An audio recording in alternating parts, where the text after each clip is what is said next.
장수 때 다 Dharamsala 가서 그래. 단자 되게 So those of you who 매망 전에 근데 live in 장수 Dharamsala permanently amongst the general 장 public, 로그스 집에 딱사장 로그스 how many years has it been for you since you started learning this debate? It's been 3 years, and it's quite good. 93.5 English, 93.5. So how many hours do you study in a week?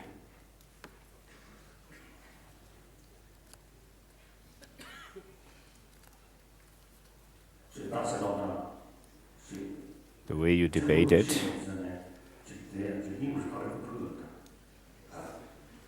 so when you actually start knowing how to debate quite well, then you find more interest in debating. You become more hot when you debate.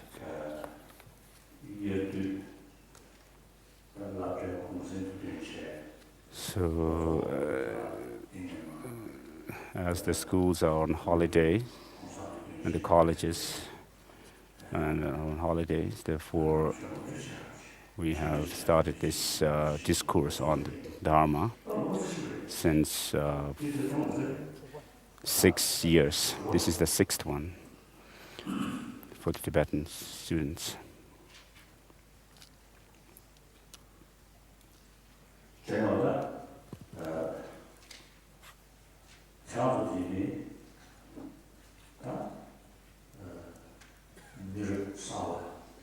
So you are the new generation, youth, wherever, whichever part of the world we are in, everywhere, wherever people are more educated, it's quite clear that there is more advancement, material advancements. So regarding us, Tibetans, when we came into exile as refugees, we started taking initiative in starting schools for Tibetan children, to educate our children.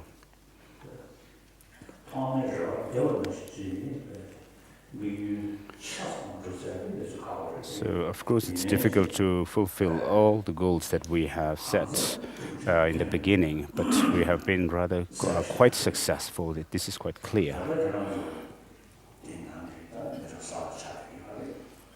So you are the new generation, so the school children.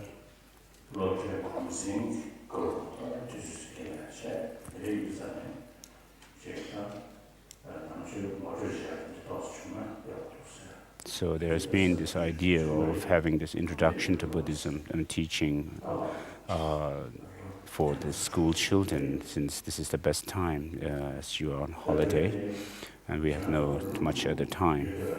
So amongst the students here today, how many of you have not been here before? Please raise your hands. Those of you who are new, it's the first time for you to come here, please raise your hands.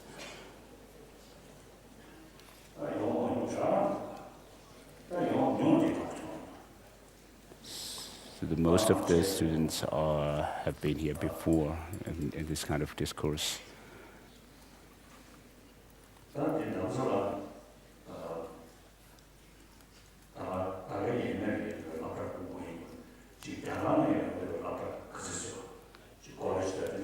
So how many college students are here, and how many students also?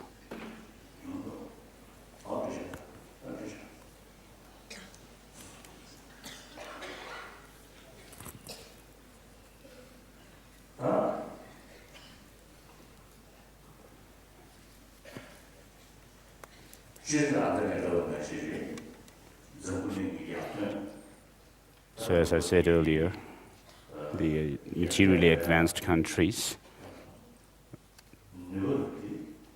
have been able to make those progress in order for this advancement and progress to happen, of course, individuals have to take the initiative and put effort. The individuals themselves have to have some direction and know how to fulfill their goals. And with these determination and your goal, a set goal that you have in mind, then of course you are able to make progress in your countries. So I've told before also, perhaps if you look at the history of human beings, since about 3,000 years or so, there has been the religious faith and belief amongst people.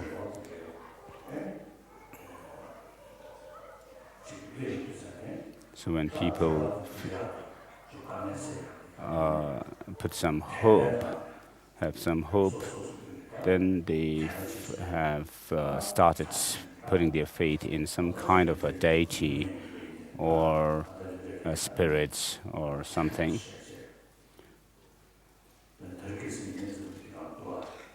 And so even today we can see people who are doing some kind of spirit worship and also sacrificing animals and so forth in order, when people are sick, in order to cure the patients. So there has been such practice. But then as human beings' intelligence grew, then people have started finding reason and look at things through reasoning. And therefore the religious traditions with some philosophical background. It seems that about 4,000 years ago, in Egypt, this kind of religious belief system developed. I don't know exactly, but in India, we can say for sure that before the Buddha came into to India, there have been these different religious traditions and philosophical systems in India.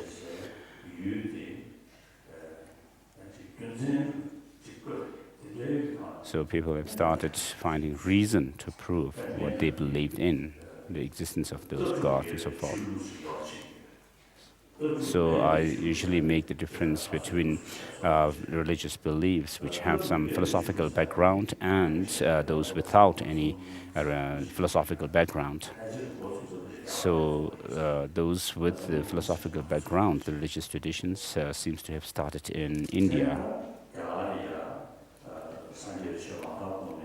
So before Buddhism spread in India, before Buddhism came in India, there has been the Tsongkhapa school, and then from there some sub-schools developed.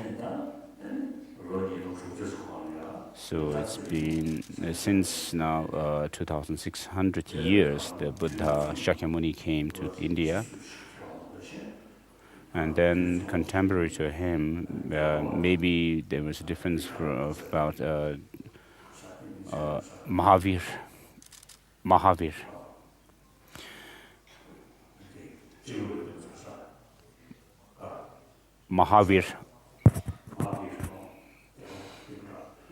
So the Jain founder of Jainism also lived around the time of the Buddha.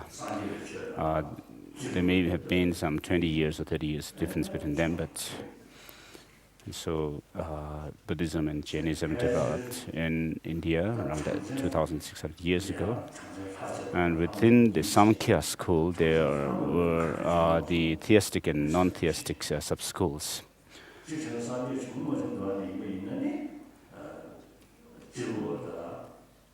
So I'm not sure when the non-theistic Samkhya school developed. If it may be that they developed around the time of the Buddha. So these three, the Buddhism, Jainism, and the non-theistic theistic Samkhya school, do not believe in a creator God. Other than this, the other religious traditions do believe in a creator God. And within them, the second group, there are some who do believe in past and future lives, and also causality. So non-Buddhist Hindu schools, some say that the universe was created by Brahma, but then there is also the working of karma created by beings. So they believe in the law of causality on the one hand, but then the main thrust of their philosophical background or understanding is that the universe is created by Brahma.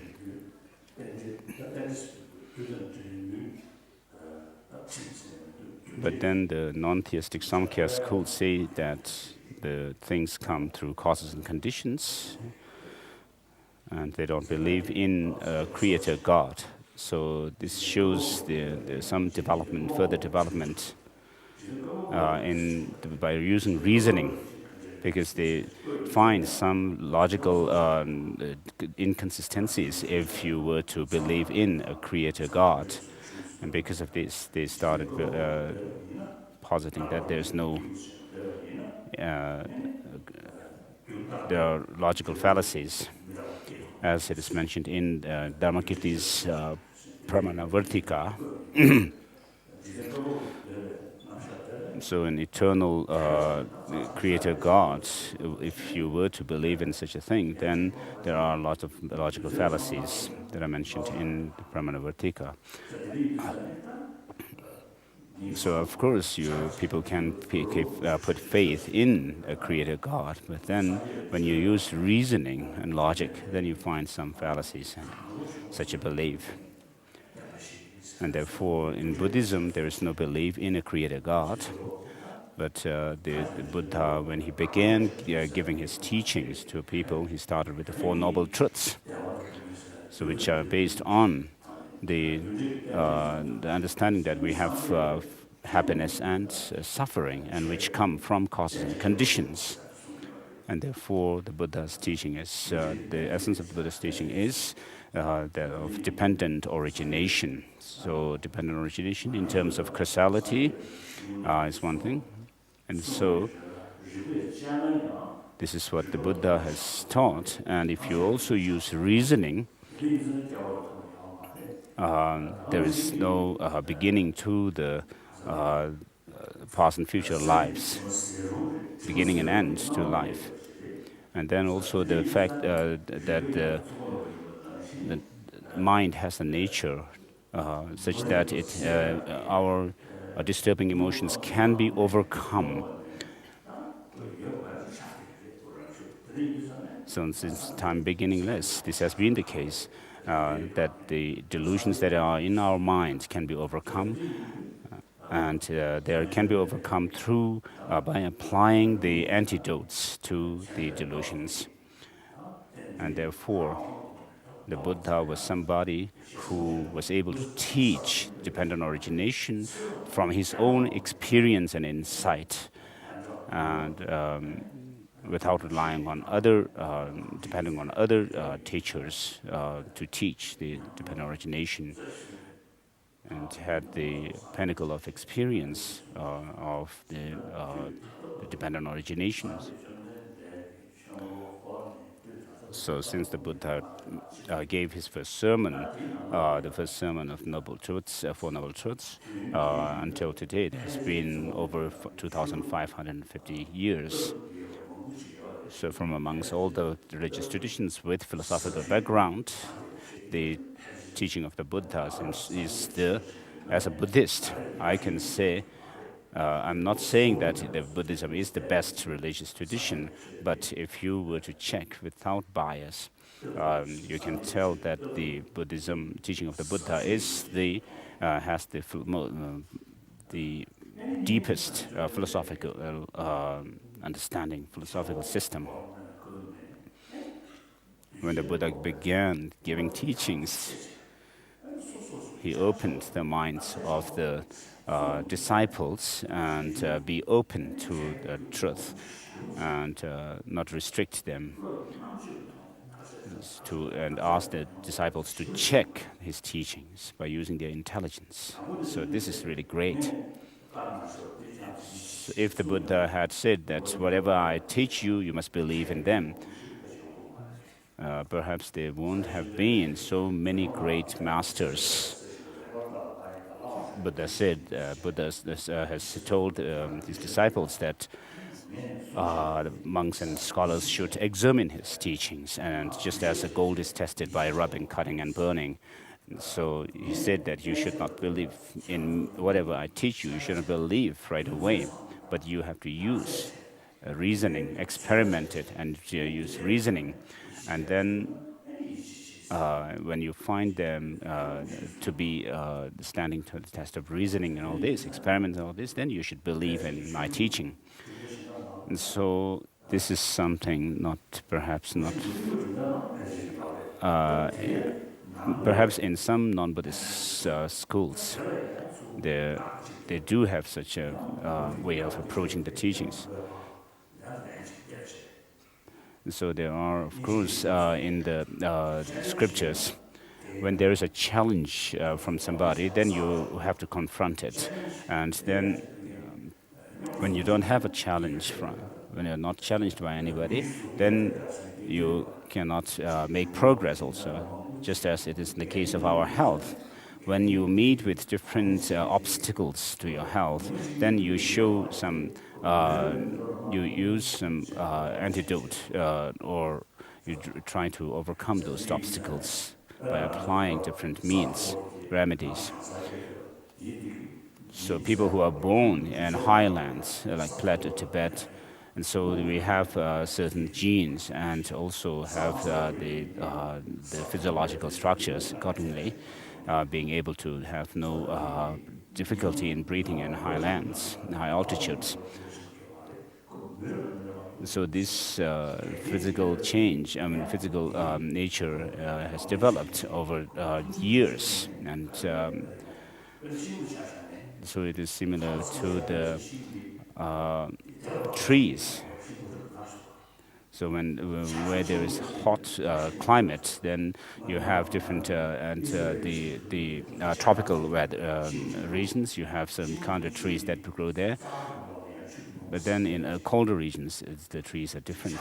When I was in Israel, I saw some kind of a tree. So I was introduced to some tree which was said to have to retain its water in the roots, where there is not much rain. That roots keep the water.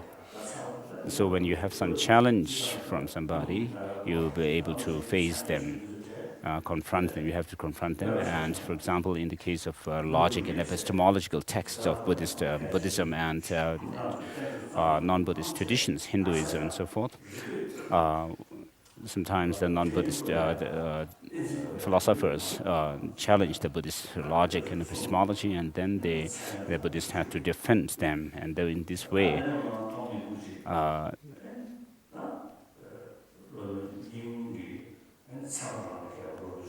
so this has been the case since the time of the Master Nagarjuna, and then later on from the Asanga and Vasubandhu developed it, and then finally Dignaga also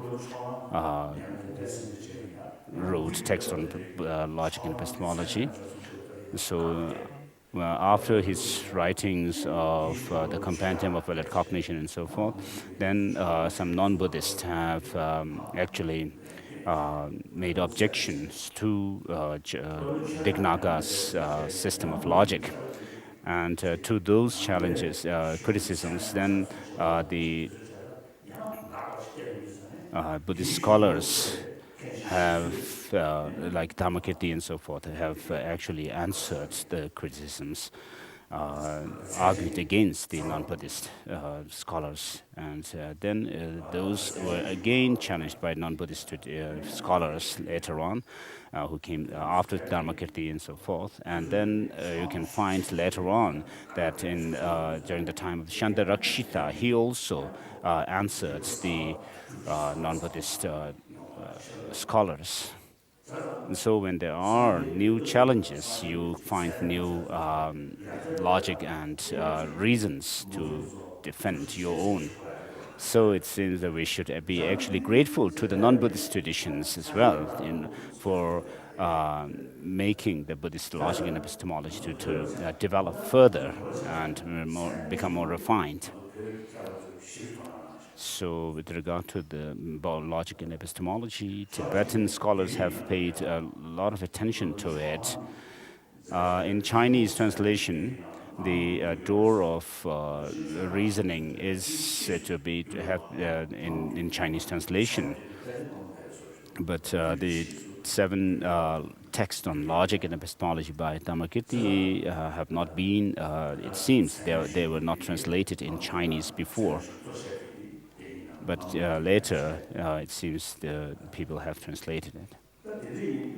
So in the past, they were not there. So amongst the Chinese scholars, there may not have been many scholars, many people who have written texts on logic and epistemology. In Tibet, for example, Saja Pandita Kunga Gelsen has written the Tsemariktir, the Treasury of Reasoning. And then after him, there have been Sakya masters who followed his tradition before the Gelug system evolved in Tibet. The Sakya scholars have written commentaries on epistemology and logical texts. So I don't remember the names, but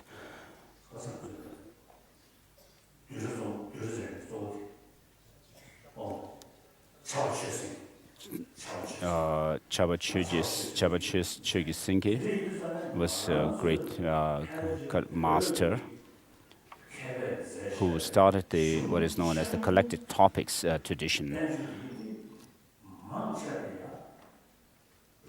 So most of the Tibetan writings have these 3 points. They first set up the position of the opponents, and then reject them, and then establish their own system, and try to do away with any arguments or criticisms to one's own position. So these show how to actually confront the challenges that one faces. So this kind of way of approaching the debate, like if you face this challenge, you have to answer this way. If you face that challenge, you have to face that challenge. You have to use this reasoning to challenge it, and so forth. Were clearly mentioned in the Tibetan texts. So the Tibetan scholars paid great attention to logic and epistemology, and even in one's own writings, the Tibetan scholars have actually used logic and epistemology, logic and reasoning, to establish one's own position. So when there's a challenge, then you actually are picked to pay attention to your own position, what you say.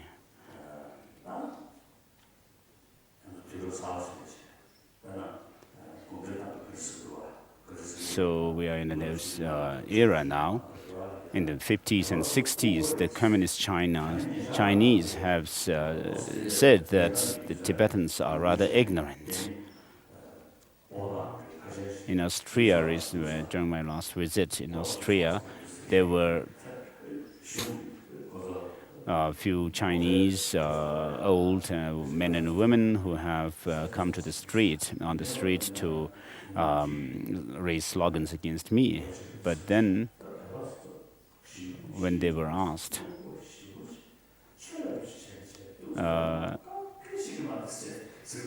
one of them has actually said to Tibetan that Tibetans don't know anything. They know Buddhism, a religion, but then they don't know anything. They follow Buddhism rather through blind faith. In the 50s and 60s, the Chinese authorities also have said this. So Tibetans have only blind faith in Buddhism. So during those days, they say that as science and technology advances, this blind faith will go away, and so Tibetan Buddhism will actually die out. But then it's been now, since the 40s and 50s, about 60 years now. So now if you look at Tibetan Buddhism today, of course it's not so nice if I say this, but then even scientists, the top scholars and scientists, when they do some research, they take points from Buddhism, and also mainly with regards to related with things that are related with the mind and emotions. So I have many Christian friends, of course many other friends. I had a discussion with some of them.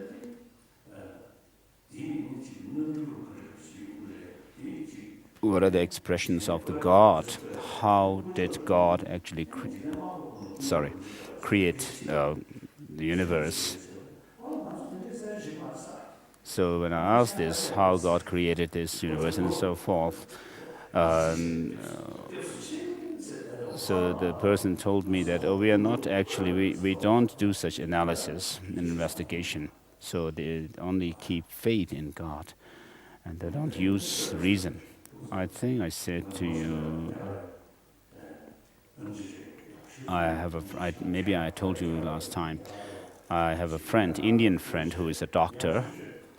So he has set up hospitals, clinics for people. And he came to see me with the doctor who performed surgery on my gallstone and took out the gallstone. And this Indian, he told me, he came with this doctor, the surgeon. He said the universe was created by God, but then there are so many bad people in this world. And he asked me, why did God create so many bad people? So I jokingly told me, first of all, God created hell and heaven. So since hell is created by God, there must be people who should go there, I told him.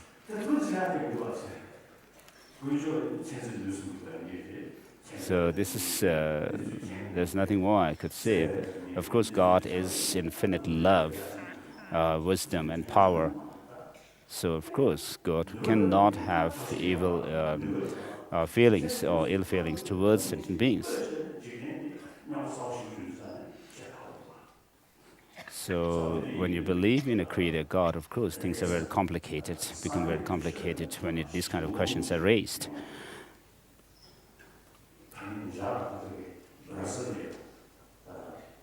So there are more and more newfound interest in Buddhism everywhere in the world. So recently, when I was in Australia, just before my breakfast, I went out of my room and to the roof.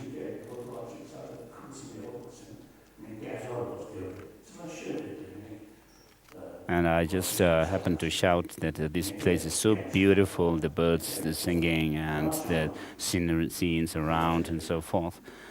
As I said this, got rather loud. Someone downstairs was one lady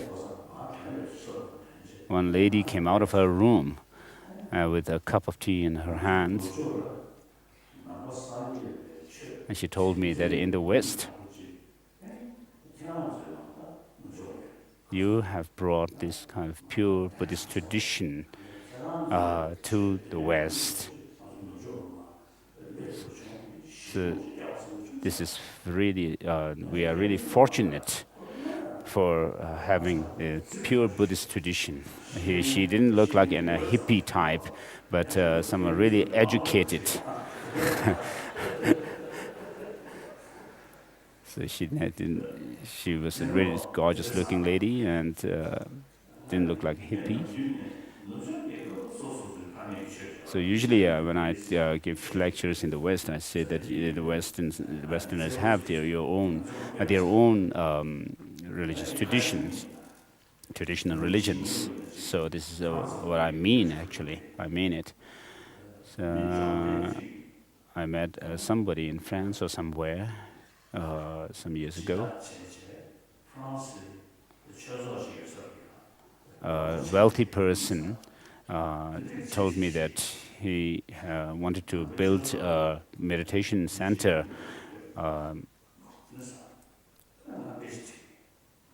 So he was a very wealthy person. I told him sincerely, you have in your own country, you have your own traditional religion. It is better to follow one's own traditional religion, and it's not good to convert yourself to.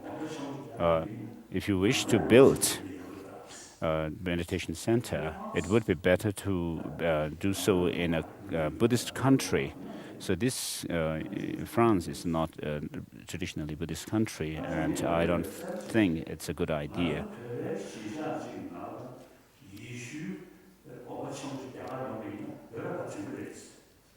And I said that, like, if someone were to come to the Tibetan settlement and build a Christian monastery, what would Tibetans think? And so it's a similar thing with building a monastery or a meditation center, a huge one in traditionally Christian country. So I didn't find it quite. I found it rather uncomfortable. And so later on, the person has built a meditation center in Thailand or somewhere. So I never try to propagate Buddhism in the West. So I always tell the people that this is not in my intention, and that people should follow their own traditional religion, and then people are taking more interest in Buddhism. And some people don't say that they don't find it convenient to. There are people who say that they don't find it convenient to go to Buddhist centers, but then it's easier, convenient for them to stay in their house and read Buddhist books. Perhaps amongst Tibetans we may have people who read Quran or Bible and so forth when they are in their own home, although they may not do so in the public. In the Chinese communist documents, so in the past, the Chinese they have said that the Buddhism is blind faith. The Tibetans have blind faith, and it's like a backward sort of tradition and so forth. This has been challenged today. I have a friend, a Christian, and when we discussed about, when we had a discussion, they said that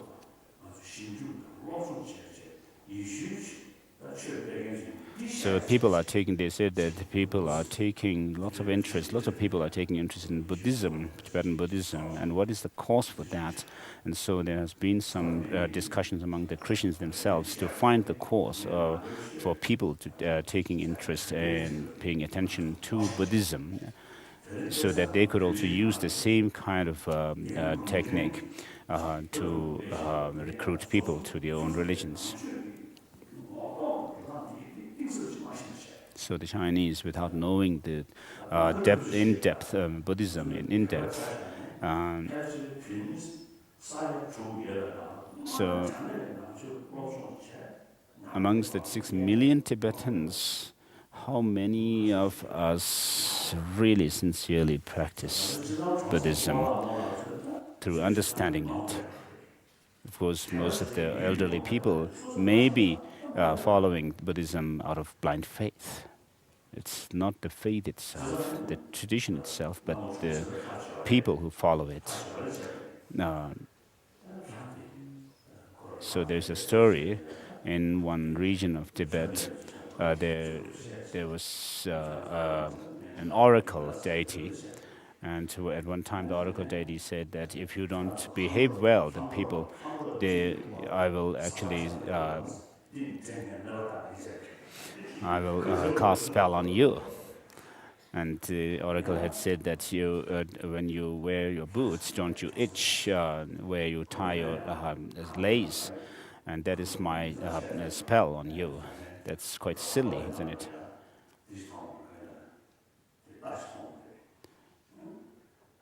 And one oracle saw, when the oracle medium went into trance, and he saw a horse down there, and he said, I will help you. And the oracle said that your horse will have a baby, a pony, and then the house master, the father of the house, said that it's actually a male horse. And then the oracle actually said, even if it's a male horse, it will give birth to a baby. So how silly. So in Tibetan society, we have lots of talk, like when somebody becomes sick, some lamas and so forth say, oh, this is because of such and such negative influence and so forth. And then they recommend this and that kind of prayers. So they don't talk about doing prayers can lead you to liberation, enlightenment, and so forth, but it'll help to overcome your sickness and the obstacles and negative influences and so forth. This shows the lack of understanding of the Dharma. I tell the Chinese, Koreans, Vietnamese, and so in other words, all the other Buddhist people, we have to become a 21st century Buddhist. What that means is we have to understand what Buddhism actually teaches and then follow the teaching. We should not say that we are Buddhist because our forefathers or forebears, such as our grandfathers and mothers, are Buddhists and parents are Buddhists and so forth.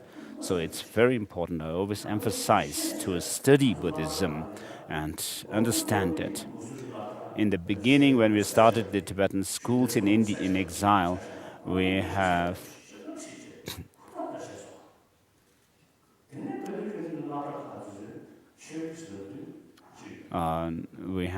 teachers who taught the students very with strong dedication in their work. And later on, there has been some setback in the teaching style of the teachers in Tibetan schools. So Tibetan Buddhism is not about, when you talk about teaching Buddhism, it's not about how to pray only, but it has to do with transforming people's mind. So merely doing prayers, if prayers can make transformations, then Buddhism would be same as other religious traditions, which are only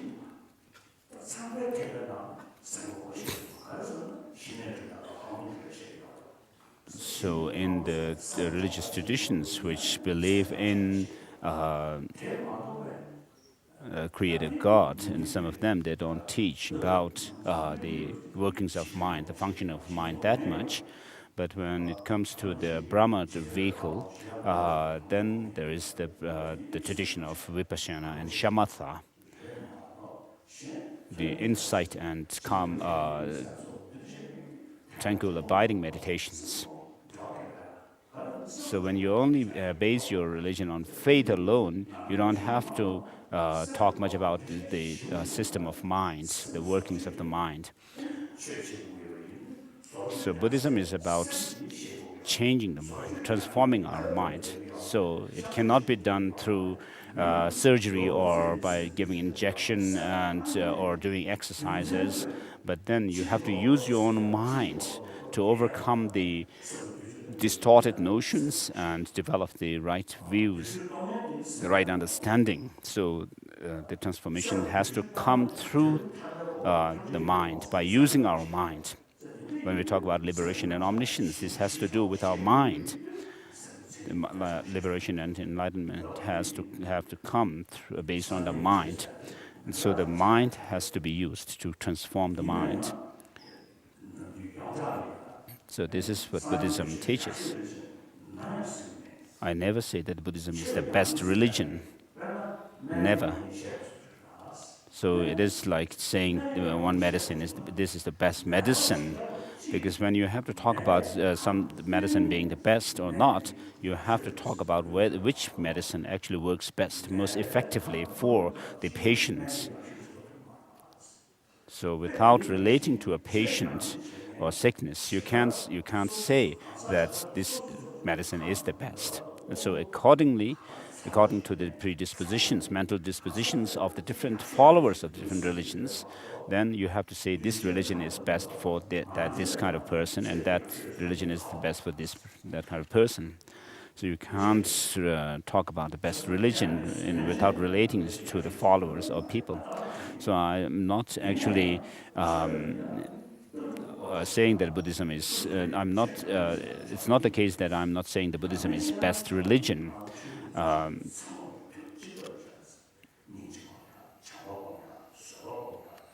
So all the religious traditions have the practice of love, compassion, tolerance, self-discipline, non-violence, and so forth. But with regard to the philosophical system, perhaps Buddhism has the widest philosophical system of philosophical thought. So I never say Buddhism is the best religion. For some people, Christianity would be the best, what's most relevant.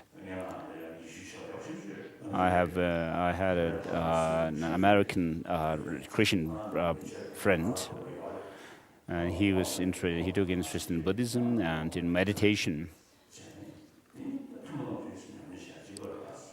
So he learned medicine. I told him these are very common practices, but then he asked me one day about emptiness. And I jokingly told him, this is not your business. Emptiness, teaching on emptiness is not your business. This is about the business of our business, the Buddhists. So regarding him, he has total faith in his creator God, and then practice love, compassion, and so forth. So he does these practices. He did those practices based on his single-pointed faith in a creator God. But then, if he were to learn about emptiness, then what emptiness actually talks about is that everything is interrelated, interdependent, and this might actually harm his belief in single-pointed belief in a creator God. So it's difficult to say one religion is best. But for Tibetans, for example, there are very few Tibetans who follow Christianity, and their Burn tradition has been there in Tibet before Buddhism came to Tibet. And then after Buddhism spread in Tibet, many Burpo scholars have studied Buddhism and then made perhaps changes in Burnism. So today, if you look at Burn tradition, you find lots of ideas and concepts that are taught in Buddhism, as it is taught, said by Tuken Chogyam in his crystal mirror on philosophical systems.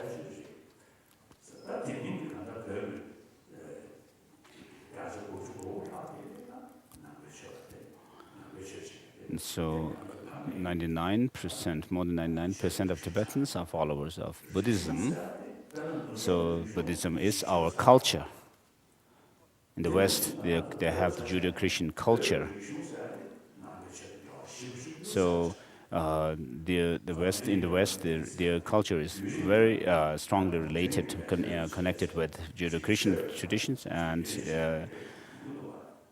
with regard to Tibet, our culture is much related or connected with Buddhism.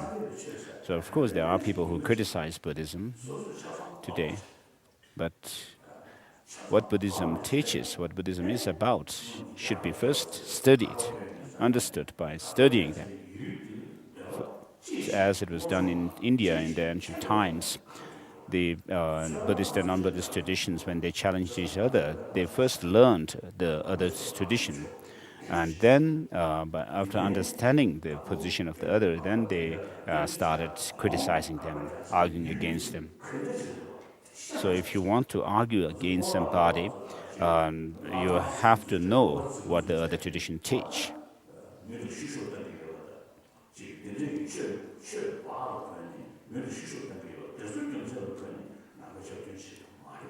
So you cannot criticize Buddhism just because some people, like the old people, find that they have been they have suffered under the religious heads. So usually when I usually talk about secular ethics.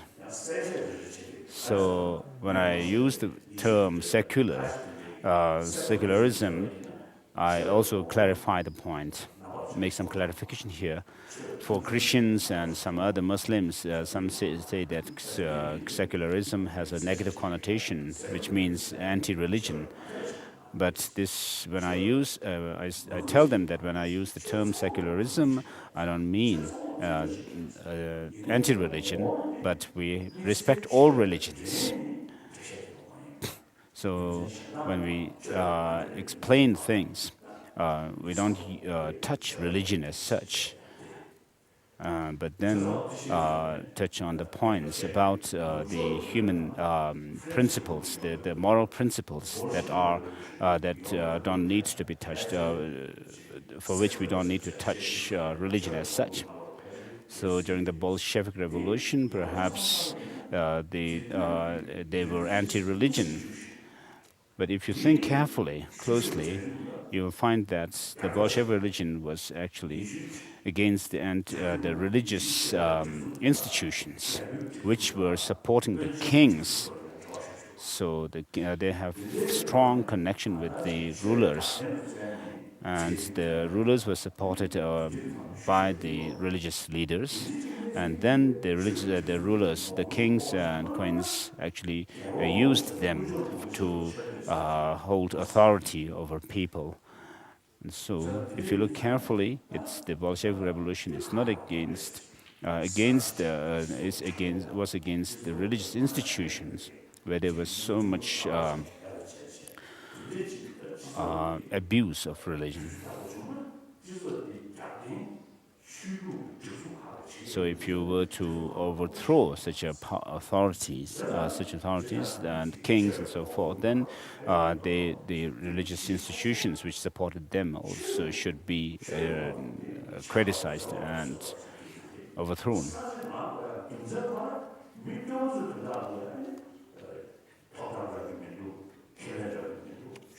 So the Bolshevik religion was about helping the poor people, the poor and needy ones, who were oppressed by the leaders. So it shows there's the practice of compassion and love in there. So who will actually criticize or be against the practice of love and compassion? So in the French Revolution and Bolshevik Revolution, they were not against religion, anti-religion as such, but they were against the religious institutions which supported the kings in those times to hold power. So this is just something that I was saying on the side. So in the last 300 years or so, science and technology developed. And because of the development and progress in science and technology, many of the problems that humanity have faced were overcome.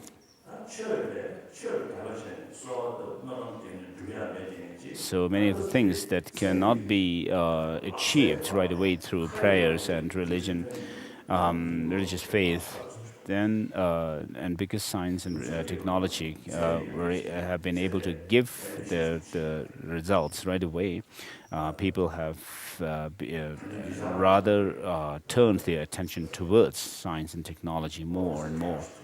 So recently I met a professor in the West. He was from a Christian background. He said, today people naturally have this question of what is the nature of God and what is God. They have question. So many people in the West today don't find it comfortable. They can't actually believe in a creator God. So he was himself, of course, a religious person.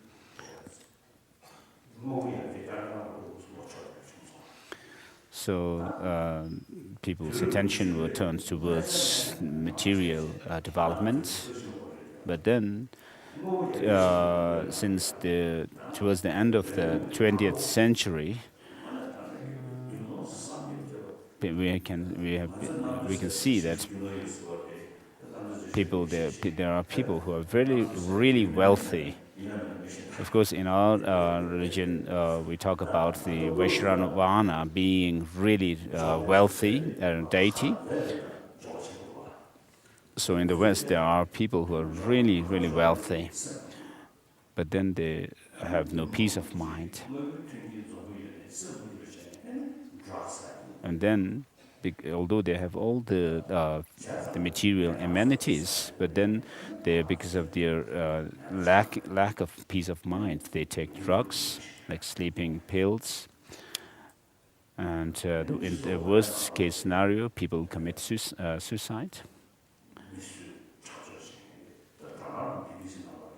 Just this morning, I heard on the BBC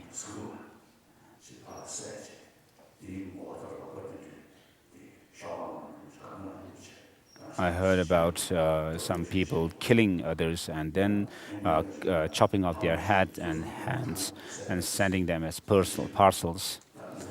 So there are lots of cases of murder which show the lack of practice of love and compassion. Of course, this may be related with political issues. And in Syria, for example, look at the situation today, how serious it is, how sad. In the past, when I was in Tibet, when we heard that somebody has been killed, it was considered as something unbelievable. But then today, it's like, even if thousands and 10,000s of people were killed, we don't feel so shocked. So the human life is not, it seems that people don't value human life. So the lack of compassion.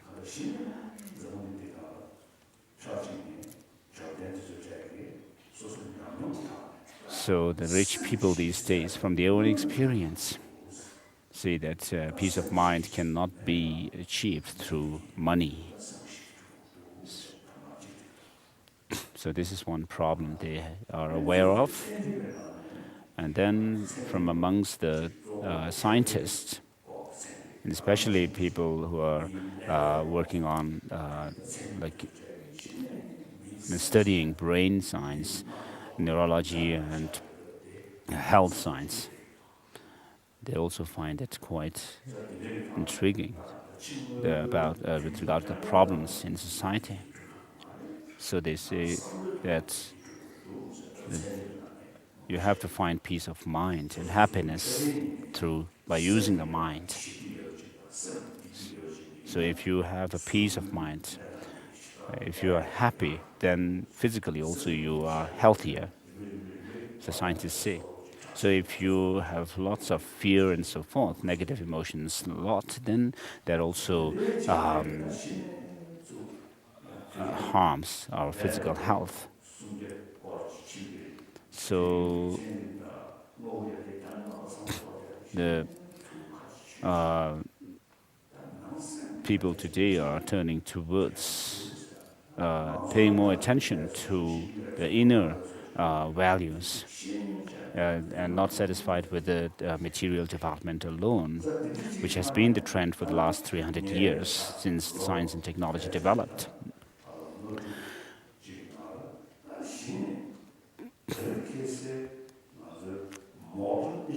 So in the last 5 or 6 years, people have been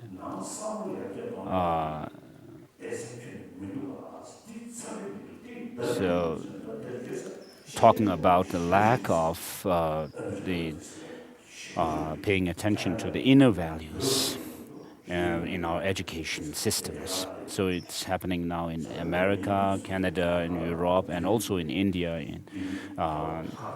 People are paying attention to this. So there have been some meetings in Delhi to pay attention as to how to develop the inner values through secular ethics. So I told Indians that India is the country where India should take the lead in teaching about secular ethics. So if we could establish some system in India for studying about secular ethics, using secular ethics in educational systems, then it could make some difference. And when in modern education you can make some difference through secular ethics, people have said that this should be included in modern education system. And so when they think about making a curriculum for this, then they are talking about,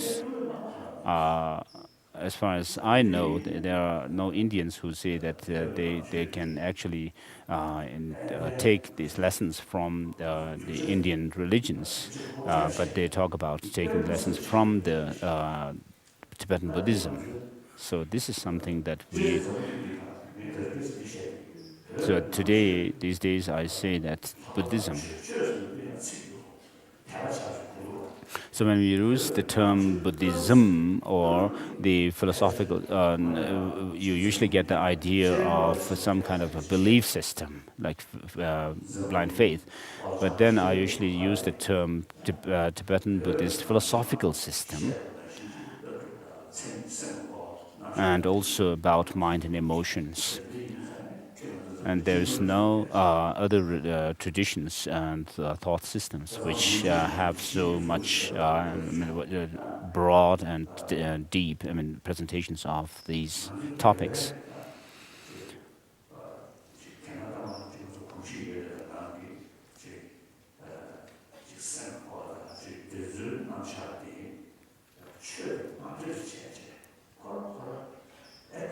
So I also say that we have to make an the study of mind science and philosophical thoughts as an academic subject and not as a religious subject.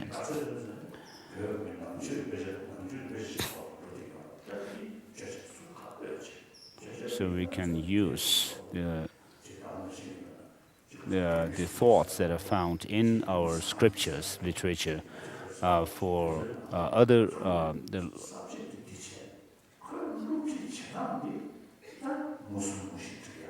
we can also use the logic, where we can talk about the alternatives between different things, the relationship, like three-part relationship or four-part relationship and so forth, in other subjects like science, medicine, and so forth. In Amdo, there has been some system of teaching in schools using Tibetan Buddhist logic. And after the students from that school in Amdo graduated from the school and went to China proper to study, to do higher studies. And then the university professors there in China have noticed something different in the Tibetan students who came from that school in Amdo. And the professors have come to the school in Amdo and asked how the teachers actually taught the students. So they have said that the students who come from your school are rather different from other students, the way they are able to study the different subjects and so forth. And so the Chinese professors have done some research in the Tibetan school. And I also met in a discussion with scientists. I met a very famous scientist. And during the question and answer sessions, this scientist asked me, the Tibetan students, when the Tibetan students using logic and epistemology, reasoning in their studies is something which is unique, he said. Can this not be extended to other subjects? The way you study the subjects in the monasteries, can it not be extended to other subjects? And I said, this is possible, of course.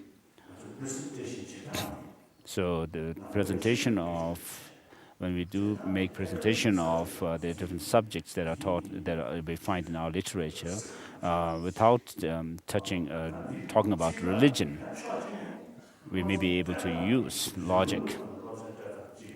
On the one hand, we can use the science, and then we can also use logic and reasoning.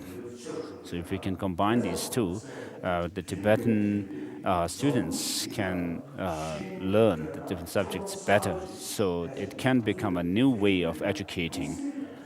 So I have actually expressed this opinion during a Tibetan meeting of the Department of Education of the Central Tibetan Administration. So we have an opportunity now, it seems. So people are actually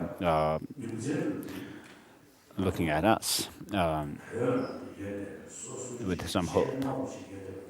So this treasure that we have with us Tibetans, we don't have to rely on other countries, other languages, but we can study them in our own language. So in Vienna, I had some meeting with some scientists, and one of the scientists explained about the non-Buddhist traditions like Sankhya school and so forth. And then another scholar talked about, explained or gave his presentation on the Buddha Madhyamaka Karika by Nagarjuna. And then they asked me what I have to say.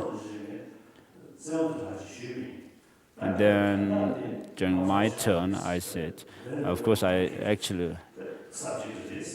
said, this is a very complicated subject that we are talking about. And the language, with regard to the language, we have lots of complications. And what is said in Sanskrit cannot be expressed precisely in English. Many scholars say this. So scholars say that the Tibetan language has that ability to actually express this, what is said in Sanskrit. Exactly.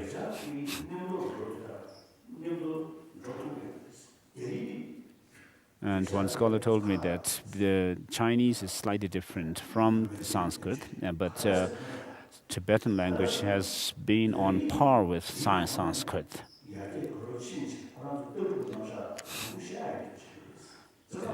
The scholar told me that in the case of China, China has actually made a lot of progress before Buddhism spread to China.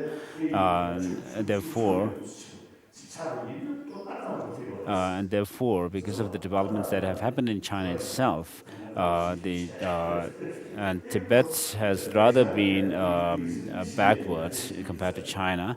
And therefore, when Buddhism was translated, when Tibetans started translating Buddhism, we had to actually make a lot of, acquire a lot of vocabulary, Buddhist vocabulary, and then perhaps therefore we are able to express what is said in Sanskrit exactly.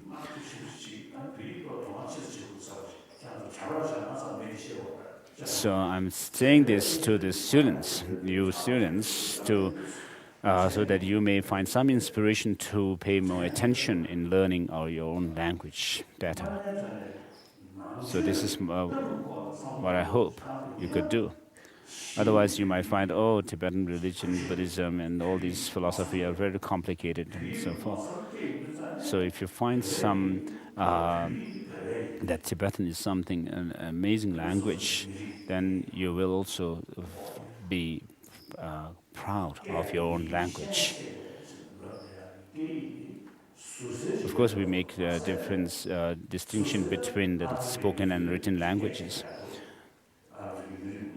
Of course, in Africa, there are many different dialects and tribes speaking different languages. In America also, in San Diego, recently I met tribes, the Indians, and so forth. And there are many different dialects among the San Diego, the people living within San Diego. So we have our own unique language and our own script, written language, and which is really great.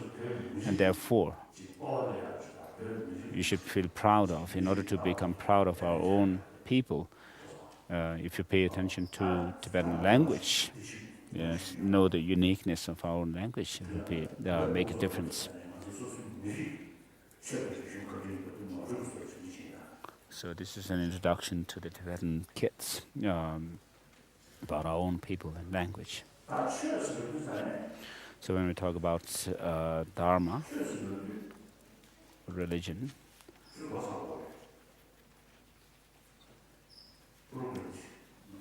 when do we have to finish it? This program.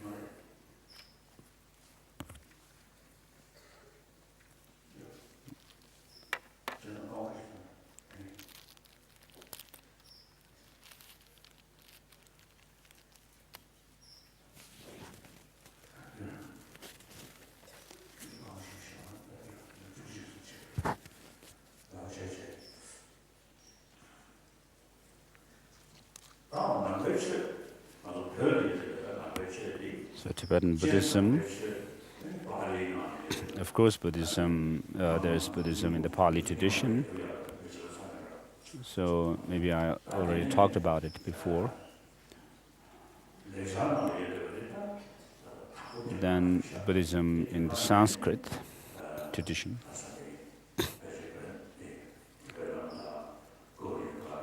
Which has spread from China, Tibet, to India to China, and from there from China to Korea, Japan, and Vietnam.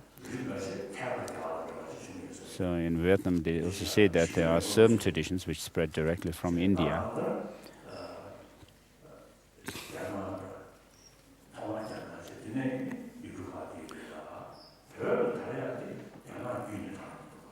So Buddhism in Tibet did not spread from China as such.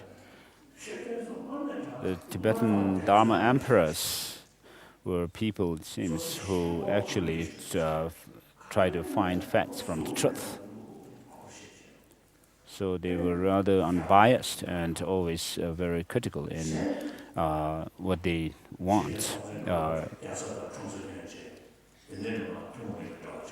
So of course, Tsongkhapa married a Chinese princess, and with her, the Chinese emperor sent the Cho Shakyamuni, and then also Tsongkhapa married a Nepalese princess.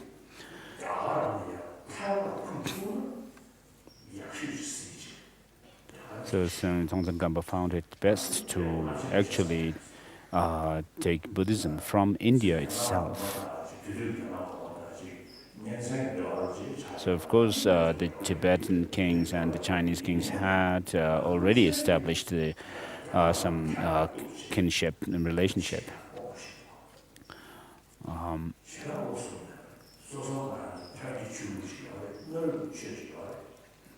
Of course there was the Tibetans already had their own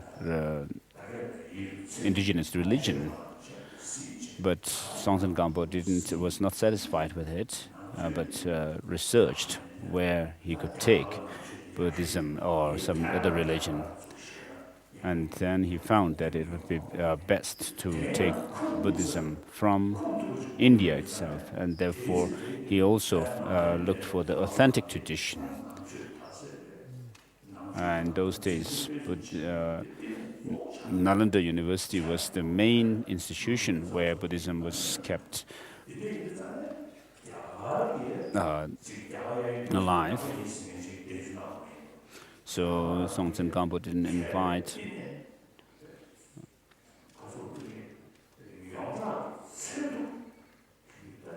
just any kind of Indian who claimed to be Buddhist, but the Tibetan Emperor, the Trisong Detsen, in fact invited one of the top Nalanda scholars, Chandarakshita, who was the founder of the sub-school of Savatantrika Madhyamaka tradition, which in the Sakya tradition they call it the upper or the higher Savatantrika Madhyamaka school.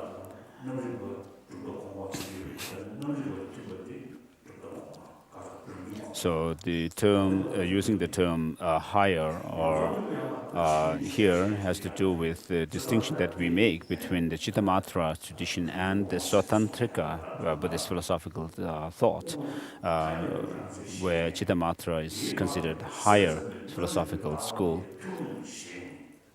And so Chandarakshita followed the Madhyamaka's thought, and also he combined it with the Chittamatra tradition. So then he found the Chittamatra Yogacara Savatantrika Madhyamaka school by himself. So he was such a school, such a great scholar. So of course, in those days, I wonder how Trisong Detsen actually found out about the Chandarakshita and inviting him, because there were no telephones and television and other transportation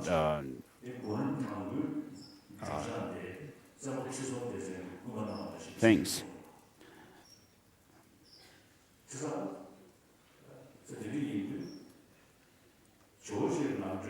And another Tibetan Indian master, Kamala Shila, was also invited by Trisong Detsen. He says in the first book of the Stages of Meditation that he wrote it at the behest of the Tibetan Emperor, Trisong Detsen. So to go into the Tibetan history,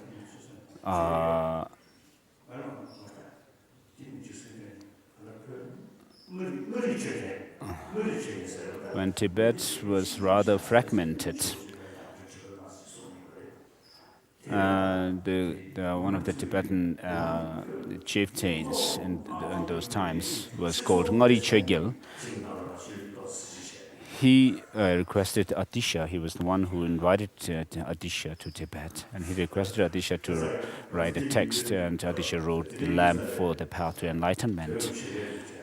And then later on, at the request of Trisong Detsen, Kamala Shila also wrote his Stages of Meditation.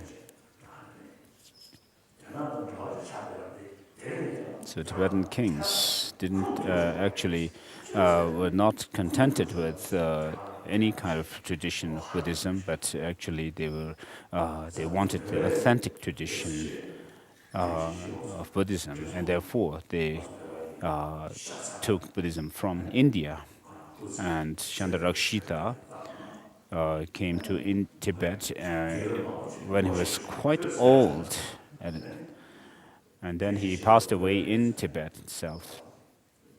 And one historian told me that Chandarakshita, although he had reached such a high old age, he actually also started learning Tibetan after coming to Tibet.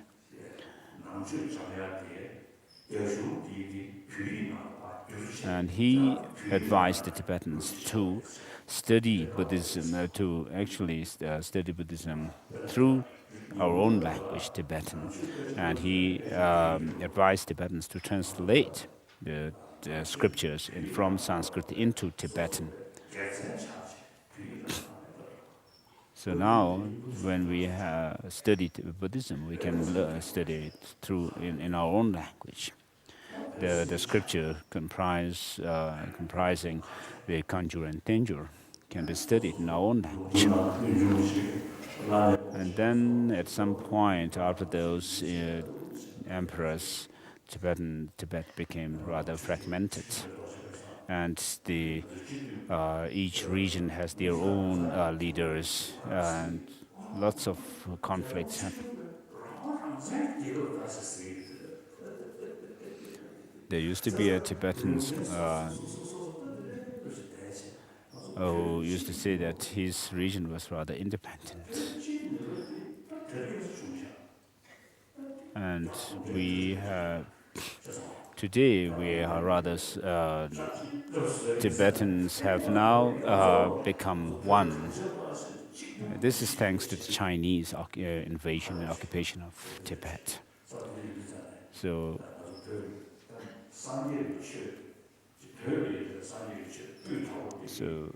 Buddhism, Tibetan Buddhism, when you see the value of Tibetan Buddhism, then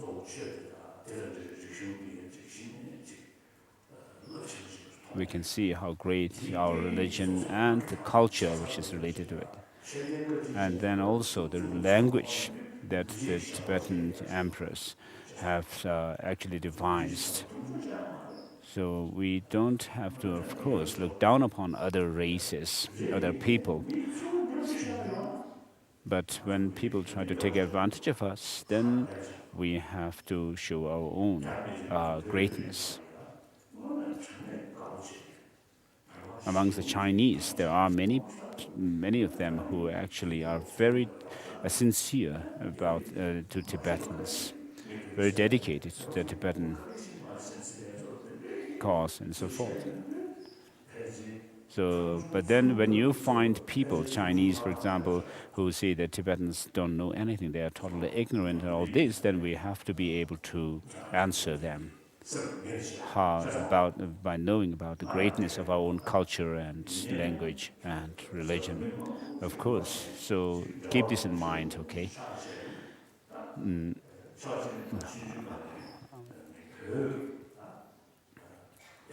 I have had lots of interaction with many different people, and since my childhood I memorized many classical texts, Indian writings of the Indian masters, and I did my studies under the fear of a whip that my senior tutor, Yongsen Ling Rinpoche, used to keep on his table.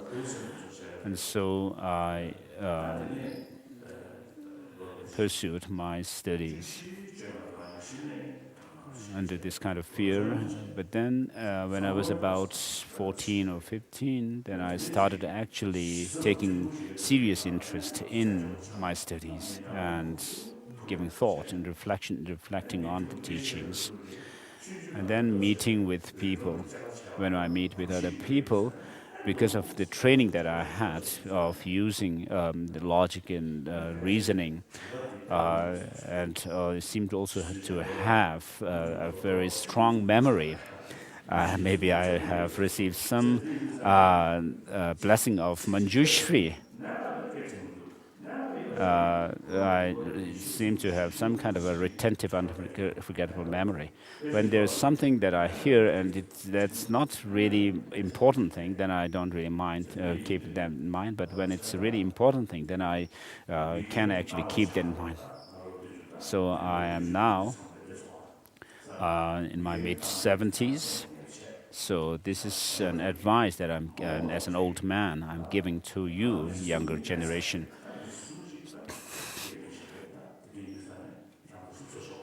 Two-thirds of my life has gone, but one-third of it still lapsed. So I'm giving you this advice. So be courageous. The secular ethics is not contradictory to Buddhism. Buddhism is for everybody, and we will have problem if we only talk about one religion, one truth, one God. But in Buddhism, it's a universal teaching which touches on the human principles and the religion or the vehicles of the gods and humans, vehicles of the Brahma and so forth. And there is also the saying that so long as human mind is there, and concepts can never end. So you have to also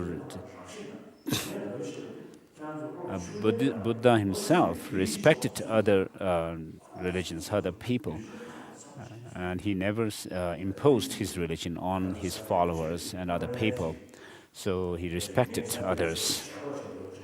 So I'm not saying because of my attachment to Buddhism as such, but after having met with many different people from many different fields and religious traditions, I find it to be the most profound tradition that we have. And then this religion and this culture that we have can serve humanity. And with our Buddhist tradition and teachings on mind and emotion, we can actually contribute to the world, to humanity. So who can do this is you, the younger generation. So for the teaching that we're going to have, the discourse here, one text that I'm going to use is Nagarjuna's Drops for Nurturing Beings. So this text talks about the moral ethics, principles that we can practice as humans. And then the second text was written by Tsongkhapa.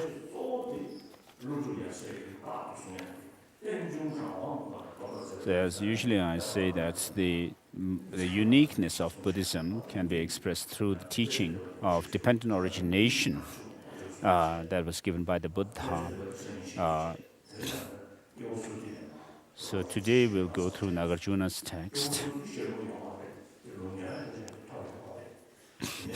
There is no oral explanatory tradition or transmission. When I read this text, I actually suspected if it was really written by the Buddha. So towards the end, he was actually complaining a lot. Because the time when Nagarjuna lived was a time when Buddhism was actually spreading, and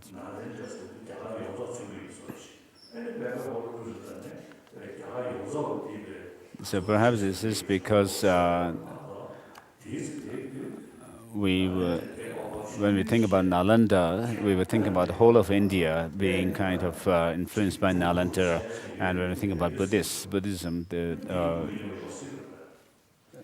we get some idea about the whole of Nalanda, the Nalanda actually pervading the whole of India. That's not the case, of course. So, of course, Master Nagarjuna may have been in Nalanda, but then there were other places in India where Buddhism had also spread in those days. And because of that, there may have been some decline in other parts of India in Buddhism.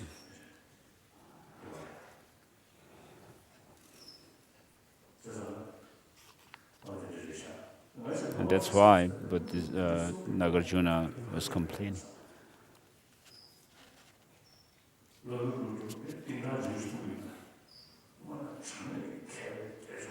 I find Nagarjuna really a great scholar and a logician. So when I find in this text some complaints, I was quite surprised.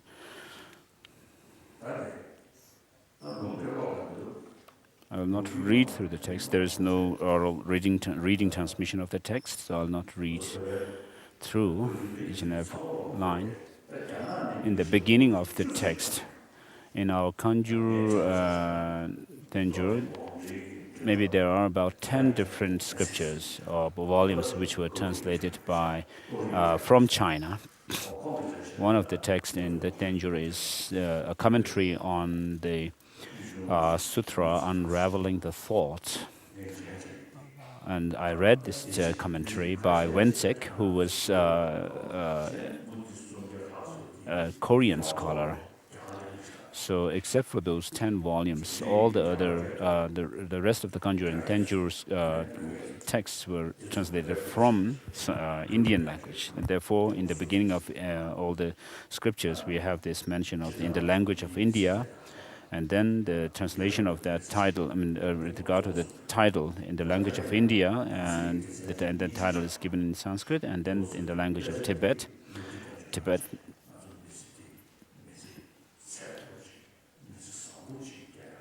So this text is a text on the worldly wisdom, which shows that it is actually gives us instructions on how to live life based on moral principles.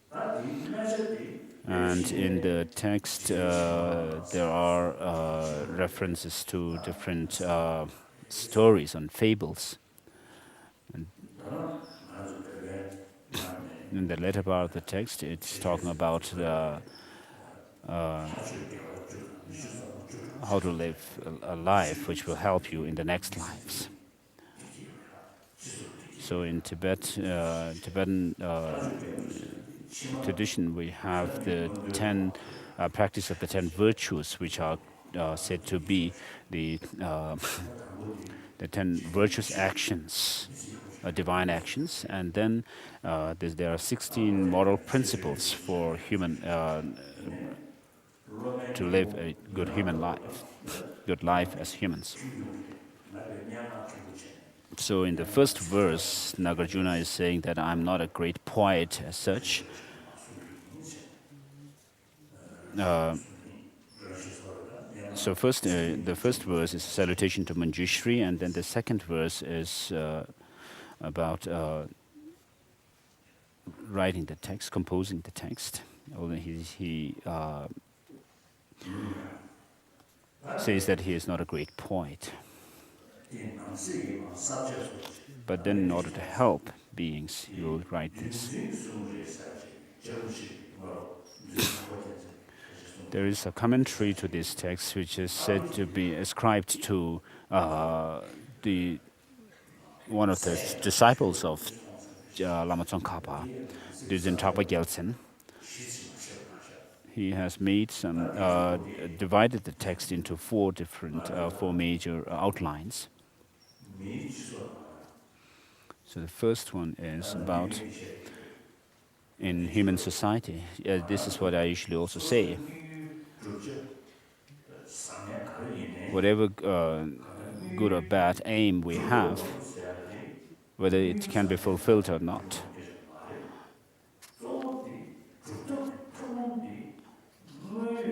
whatever the aim, whether bad or good, if we were to achieve it, we have to have, in order to materialize that goal, we have to have the approach or the means by which we want to should be realistic. If we use unrealistic means, then we cannot achieve the goal or the objective. So we have to have a realistic approach to fulfill our goals. So we all don't want suffering, but want happiness. But then, if you look at, as I said before, materially developed countries, if you look at them, the people there also don't want suffering, but want happiness. But then what they tried was that they thought that they followed an unrealistic approach to finding happiness. They focused more on the material development rather than inner values. So, of course, we have the five objects of the senses. That doesn't give real, stable happiness. But we have lots of thoughts and concepts, hopes and fears. So, with regard to the pleasure of the senses, even the animals can enjoy them. So, because of this human intelligence, we can create lots of ups and downs in our life. And so, the animals cannot do that much.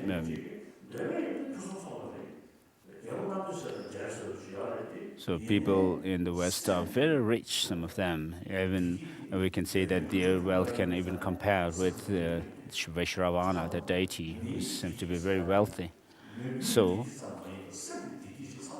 our happiness should not be confined to physical happiness alone, pleasure alone, but we have to also find happiness in mind. So therefore, we cannot rely only on material development and progress, and therefore we can find a realistic approach to find happiness by using our mind. And therefore, today people are talking about paying attention to the inner values to find happiness. So if we are to find some realistic approach, if everyone loves oneself.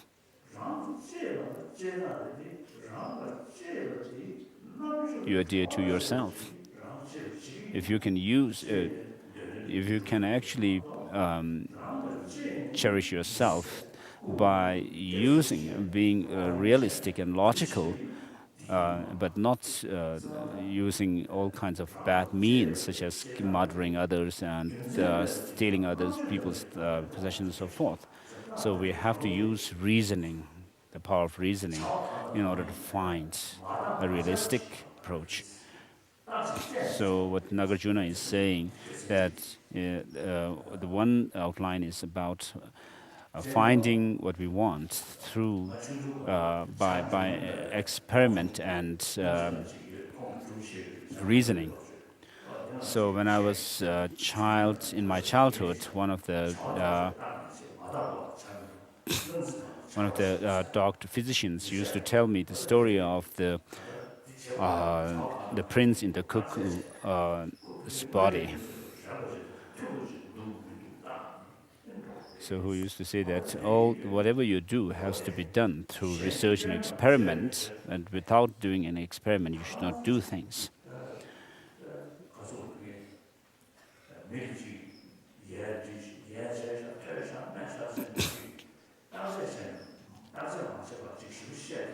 So verse number 3 says, do not talk about the faults of others, for whatever faults you see in others, you too have them equally.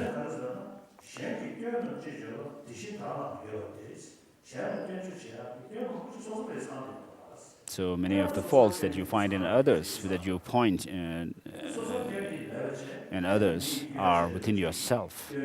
So if you don't have any faults, then if you point out the faults of others, and if you think that it will help them, then you should actually criticize their faults and try to correct the people. But if it doesn't help, you should not. So then it uses the parable of the fox and the woman. And then this, do not praise yourself. Whoever praises himself is weak-minded and poor in intellect, like the Kalandaka. So you should not praise yourself, saying that you are somebody great or something like that, because you are actually harming yourself by doing that, showing your silliness. In other words, in connection with the Bodhisattva vows, you should avoid praising yourself because of your attachment to some gain of wealth or offerings and so forth. So this is teaching us not to do that. Do not rely on bad companions, for whoever befriends bad companions will bring ruin on himself, just like the Laos did by befriending the Magutas. You should have reliable friends, but reliable not in the sense that you someone who takes drugs and alcohol and all this. So, because you'll be ruined if you will be friends with such friends whom you may consider to be reliable. But you should be friends with people who are reliable in the sense that they can actually lead you upwards from goodness to goodness and build up all kinds of good qualities within oneself. So friendship is dependent on trust. So you have to be friends with others who are conducive to, who can actually help you to grow yourself in a good way. Do not share confidential matters with bad people. Here, bad people refers to evil people who actually shows moods, change to you, have all kinds of moods towards you, or moody when you talk something good about towards them, and they may be considered as childish. So ill-natured people should not be befriended, and you should not be close to them. But if you find people who can listen to what you say and take heed of your advice, then you should be close to them. So just as when you befriend with people who are good, principled, then you will also actually become good like them. And therefore, on the contrary, if you befriend with bad people, then you will also become bad. Therefore, it shows that you have to be careful. Be cautious in your behavior, give up recklessness at all times. You should never act like a mad elephant. So whatever you do, you should think about the benefits it has for you, and what is the advantage and the disadvantages of doing that. If you have a long-term, if you have some short-term benefit, but then in the long term, if it really harms you, for example, in terms of becoming a thief and so forth,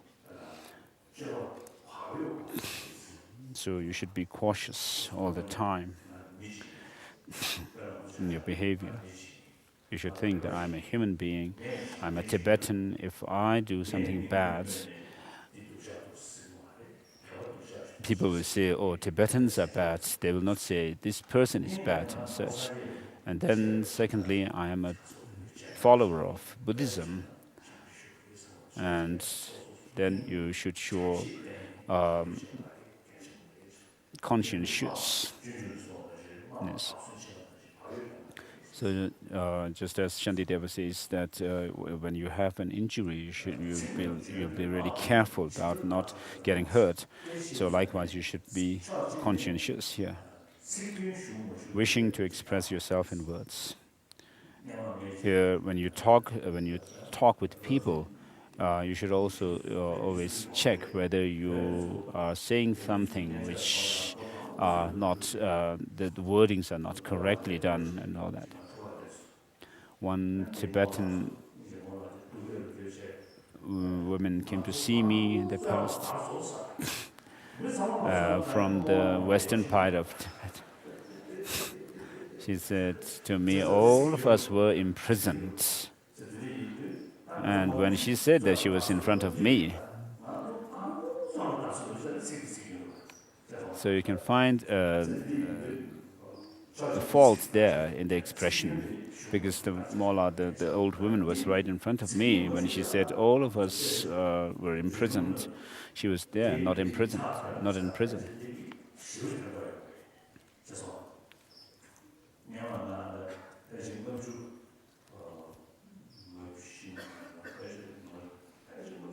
So you always have to check how you use words. In 1954-55, the relationship between China and Tibet was not so bad. I met one day, famine, and we were just conversing. And I asked him, what is a human being? And he had no answer.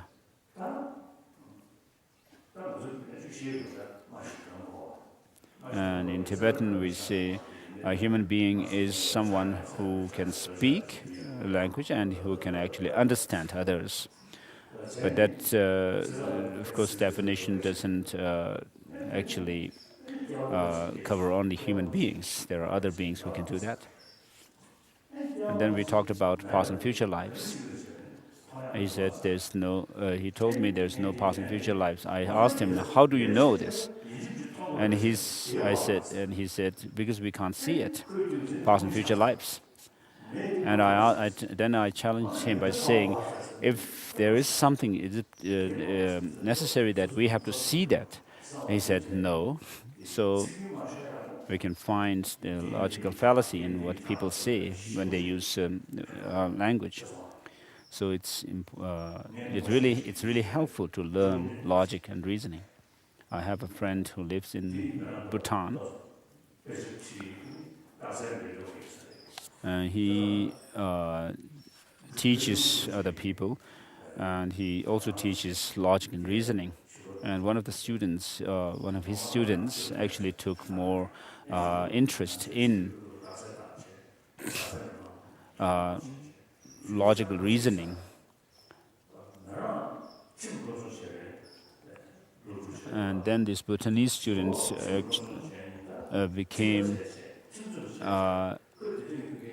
was a lawyer actually in Bhutan. So that lawyer said that the logical reasoning that he learned from the teacher when he taught Buddhism was really helpful in his fighting this law suit, the cases. The legal cases. I mean, he found the logic that he learned helpful in his legal cases.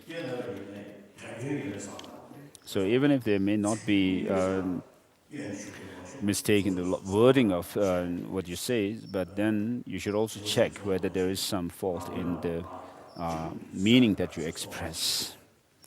So when you're amongst people, a crowd, you should always check your language, and when you're alone, check your mind. There is this saying, as said by Adisha.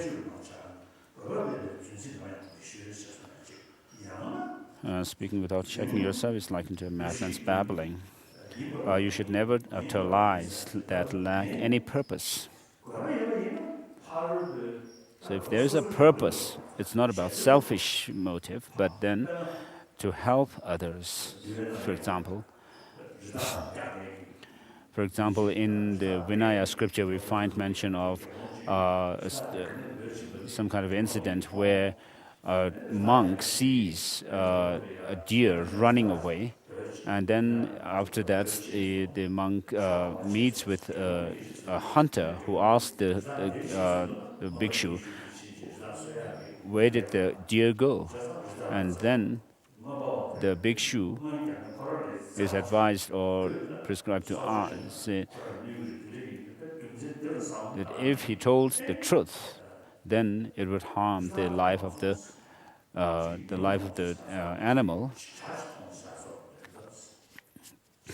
So the bhikshu, when he was asked where the animal went, he said, I didn't see an animal running here. I just saw a bird flying in the sky. So this is a kind of a lie that is for the sake of saving the life of the deer. And so there is a great purpose in saving the life rather than telling the truth. So I thought maybe it could be applied here also. The lack of they do not help you but harm others, like the lies uttered by a parrot.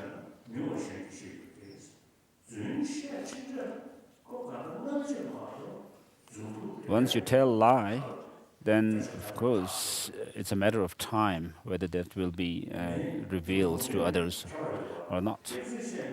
One day you'll be found out. people will find out. So the Chinese authorities keep telling lie, even though other people know that they are lying. They don't bother about it, telling lie.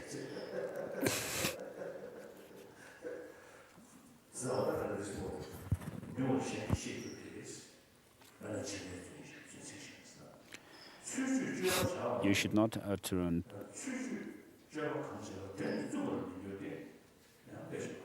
those who act dubiously. Their hypocritical conduct will not be humble, just like the queen of Naya Brahmin.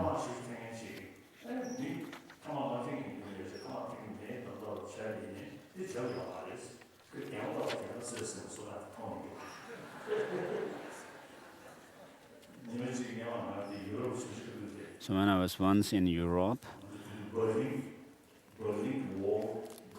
there was a Berlin. Just a day or two after the Berlin Wall was broken, I was rather afraid at that time. I mean, legally, the eastern part of Berlin was still East Germany. I was rather suspicious if some strange people who might come and invite and take me away, what would happen? I was afraid at the time. So when I reached the wall, where the wall had been fallen, the hosts, had candles in their hands. So people tried to look for some matchsticks and matchboxes, and then one of the people there took out a lighter from his pocket. So that shows that he was smoking.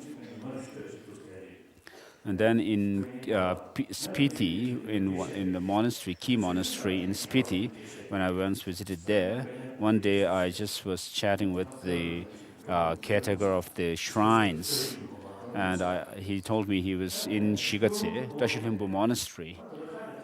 And then at that time, I just happened to ask him, which Chang was tastier, Shigatse, the Chang from Shigatse or in Piti?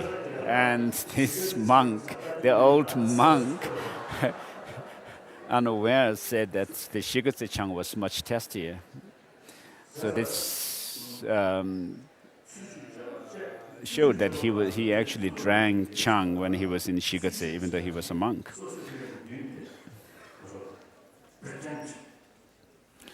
So do not act pretentious.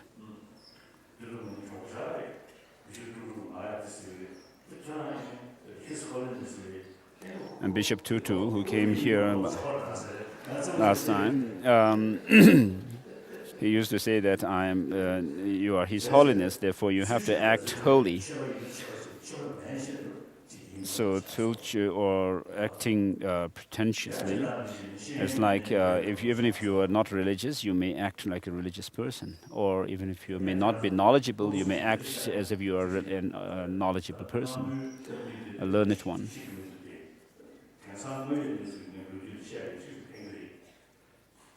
Perhaps this story may help you. The first time I went to Europe was in 1973. That was the first time I was abroad, outside of India. And one day when I was in the reception ceremony, I met an English man. He came to me and said,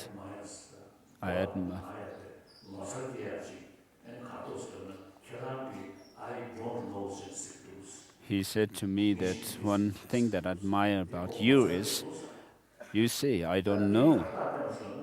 He was quite amazed to it. So what this shows is that their own people, the leaders and so forth, don't used to say, even though they don't know something, they don't used to say they don't know.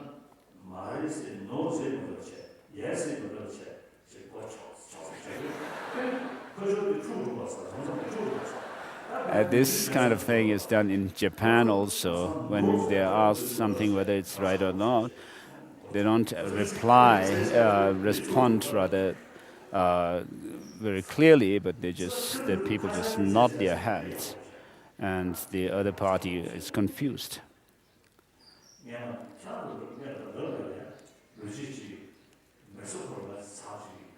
When I was in Mexico one time during our interreligious faith, it was a long time ago.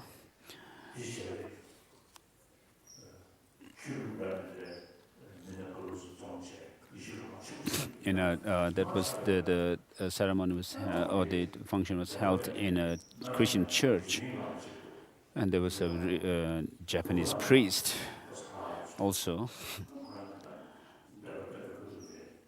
amongst the religious representatives, and he was holding a huge mala, this in his hands, and then the thread broke and all the beads just scattered on the floor. And he still remained very, solemnly, as if the mala didn't break, and so there are such people who are really pretentious.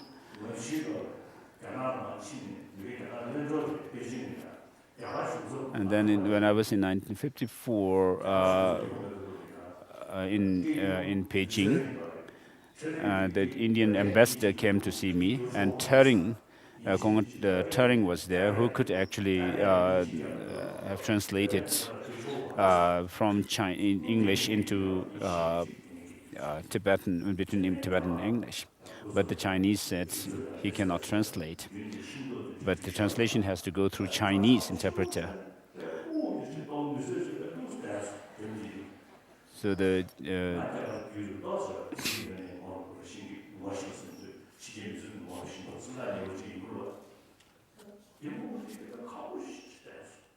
Chinese leaders stood there, sat there rather solemnly. And then some people came to serve tea, and the container which had fruits on them was actually toppled. And then the Chinese, who was sitting very solemnly, had to go on his knees and pick up the fruits. So I was really amused with that. So that was really, he did something really practical at that time. So pretension is not really good. Shall I use a bad language? There was a woman, wife of an aristocrat, and she was suffering she had a bad stomach, and she actually farted in the assembly. Actually, if she had farted rather loudly, everybody could have heard. But then she farted rather in small doses of thing, 9 times. And one of the servants who was there said she actually farted 9 times.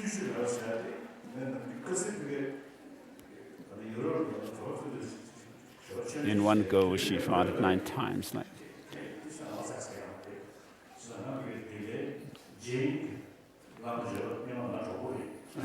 In Delhi, there was a Jain priest who was my friend, and in his memory, the followers built another temple.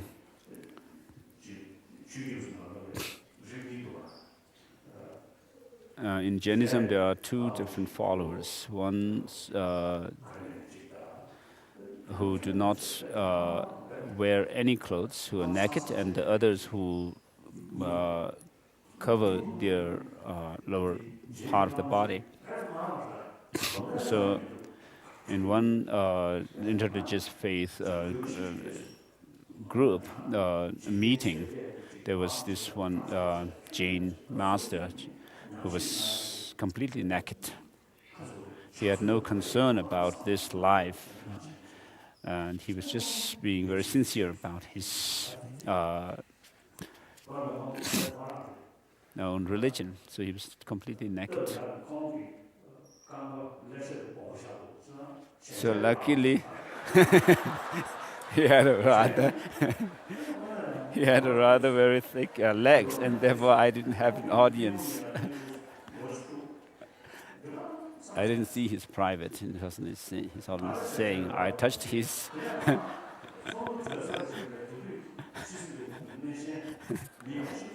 Although I didn't see his private, one of my liaison officers, Indian liaison officers, I asked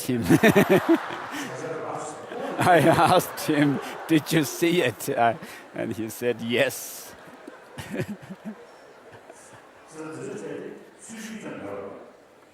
So there was no pretension there at all.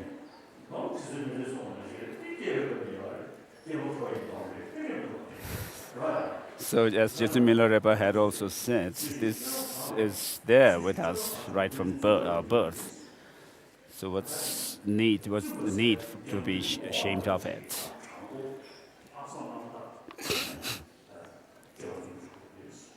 So you have to be really sincere. Do not listen to the words of bad friends. For if you do listen to them, you won't fulfill your goal, but be deceived.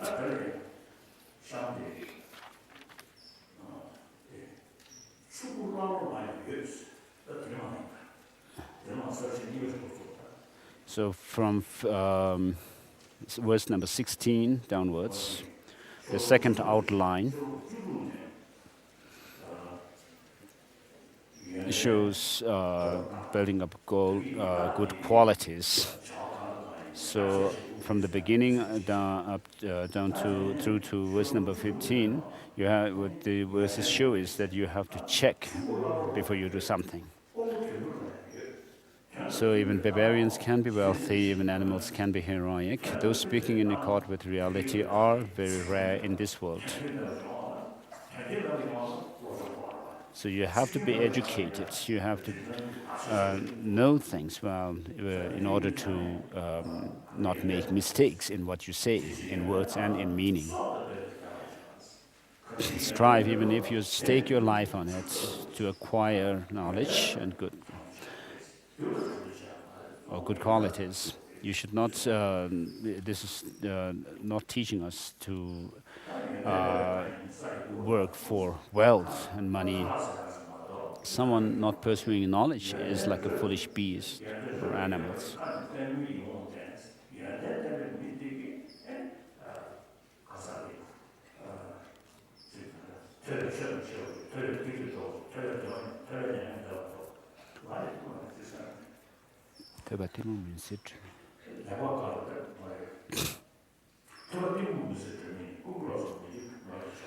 So these verses from Dhammapada show that learning,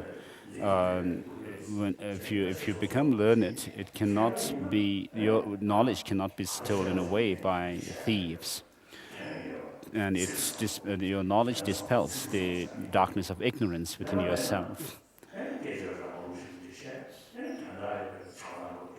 If you're not able to use your brain well, then you will talk anything that comes in your mind, and makes no sense to others.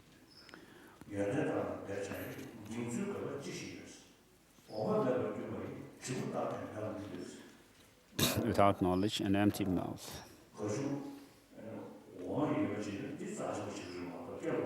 No, you should pursue knowledge, or else what use is looking dignified. A cow that has no milk will not sell, even if you tie a bell on it. So if you're empty inside, without any knowledge and good qualities, even if you may wear great ornaments, very expensive ornaments, and so forth, it will not help you. So I saw at one time when I was in Amravati, in South India, where I gave culture chakra initiation, there I saw some pictures of Tibetans wearing huge corals and these stones on their head and body. And I thought that what is the use of all these things? These people are all ignorant without any knowledge. But so at that time, after seeing those pictures, I said that these ornaments that we wear, huge ornaments, are no use if you lack knowledge and good qualities within. And so people have actually heeded my advice, although they have been forced to wear such things by the Chinese.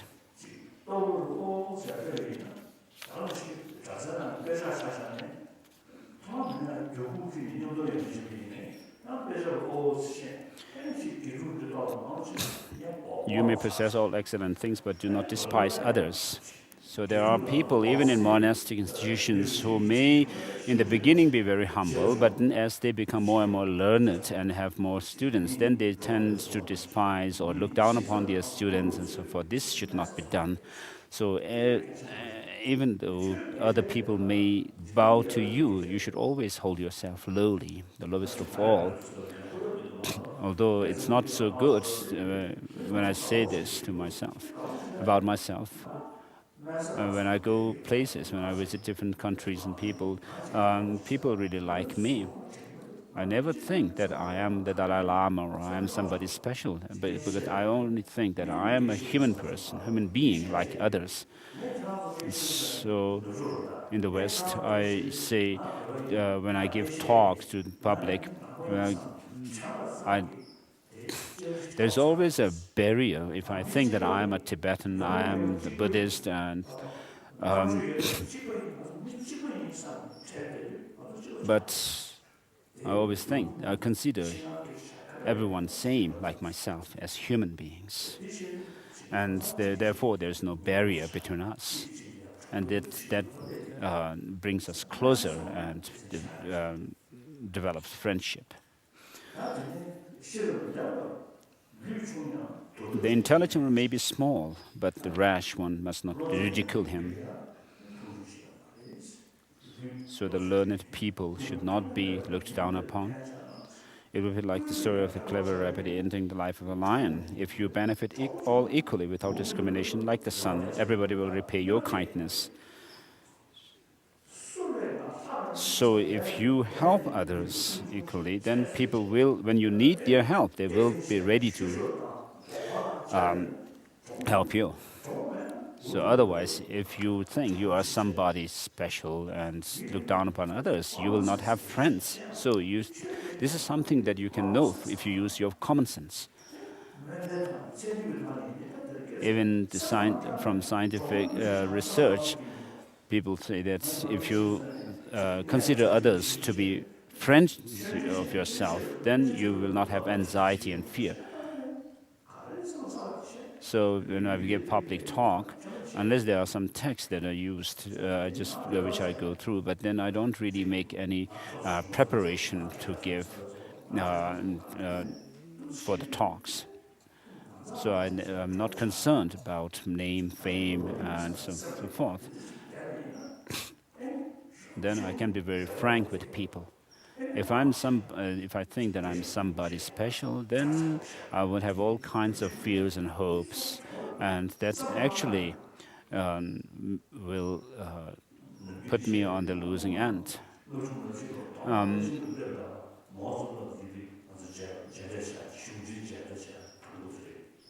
At the losing end. So in 1954-55, when I was in Beijing, I was with my two tutors, Yongzhen Rinpoche and Xijang Rinpoche, and then Penchen Rinpoche was also there, and then the Tibetan cabinet ministers were there.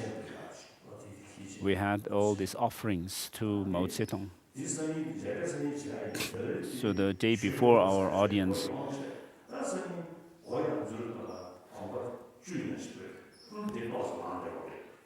somebody came to us and then instructed us how to actually proceed into the room.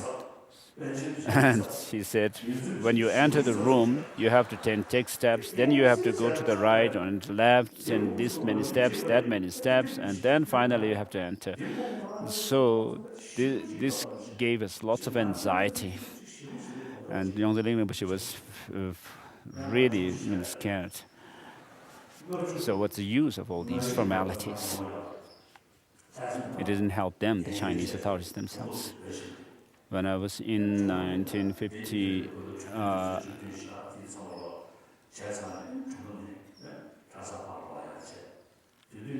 in Tromo, where I had to flee for some time.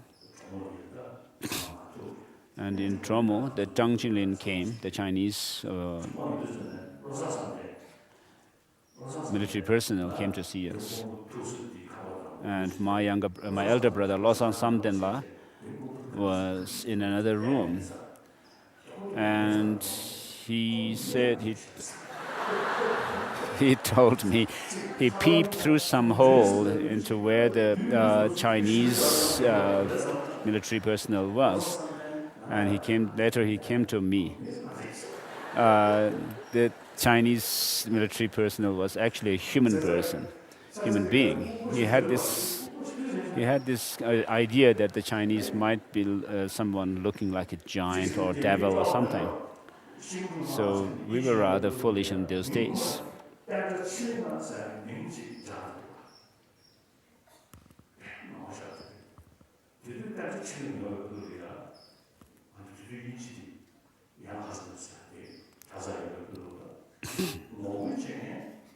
So when the young husband invaded Tibet in 1904, those who tried to confront him, his soldiers were killed. And people were even deceived by his soldiers. But then, on their way to Lhasa, they did not destroy monasteries or did not kill monks and so forth. And when they reached Lhasa, they did not actually take advantage of their retreat and cause all kinds of trouble to people. Nothing like that was done. But when the Chinese started invaded,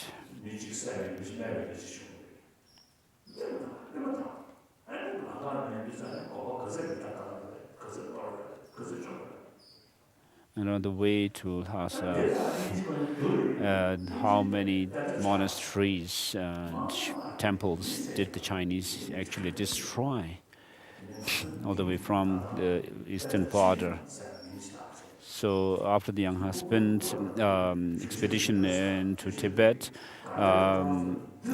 the Tibetans coined a word, Denda Chimi, which means the foreigners who were the enemies of the teaching, Buddhism. But actually, they were not the enemies of Buddhism as such.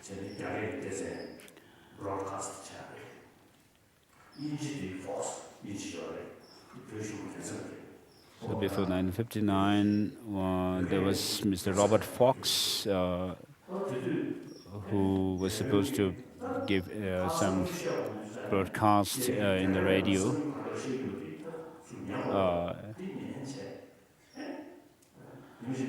In English.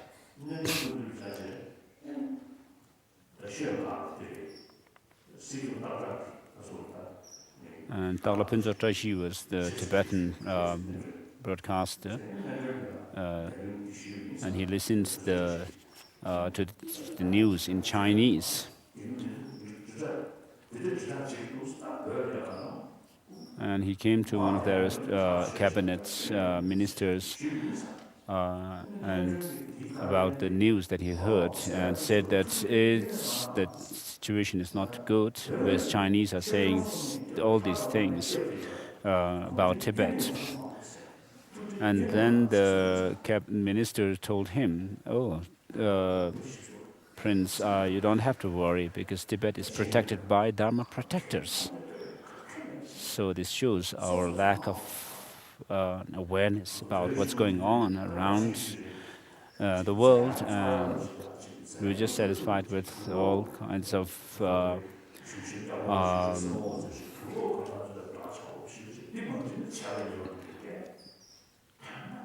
paid so much attention to how you dress during certain functions. And if somebody had not dressed properly, they would be punished.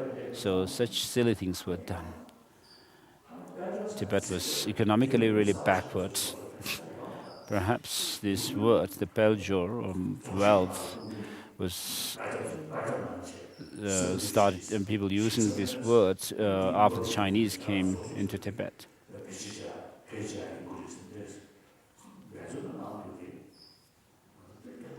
Of course, the third Dalai Lama had done tried to make innovations in Tibet, but educating people and so forth, but it was not continued. What was going on around the world, the reality outside was not known to Tibetans, but we were just lost in our own worlds. And then the situation, when we had the power in our own hands, we didn't use them properly. We didn't use the opportunity. We actually wasted it.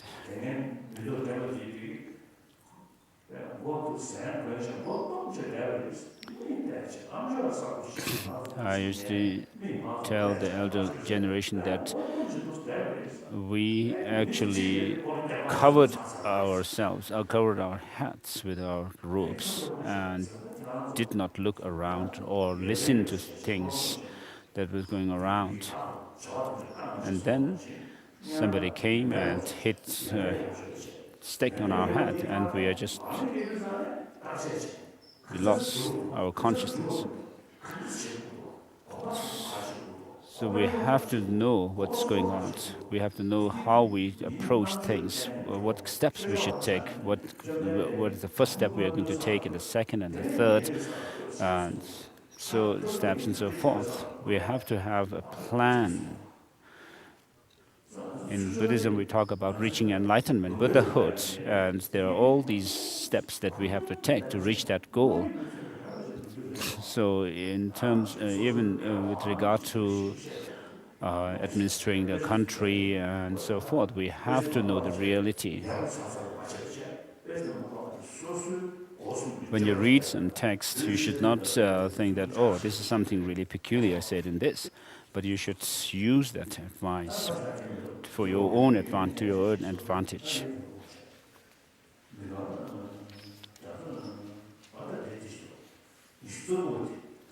29. The oceans, Mount Meru, continents and the like, these external worlds and lands are not my burden, but anyone ungrateful for the kindness they received. So if somebody has done something good to you, it is very important. It's a very good moral principle to actually feel grateful about what the other has done to you and try to repay the kindness.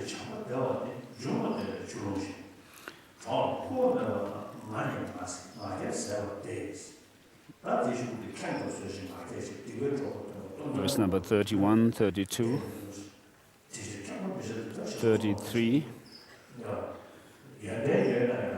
Even if you may be knowledgeable, you should not feel proud and arrogant. That you should not feel that you are really somebody special. The greater knowledge you have, you should be more compassionate and loving towards others, more humble.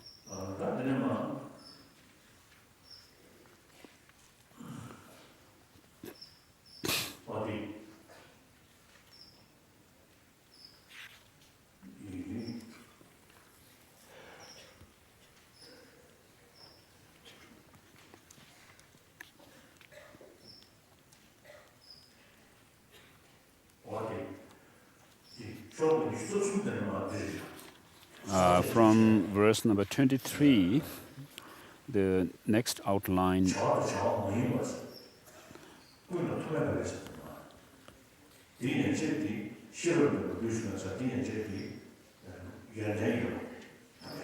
So up to verse number 22, you're told to build up knowledge and good qualities, and from verse number 23, you should check what is good to do and what is not good to do.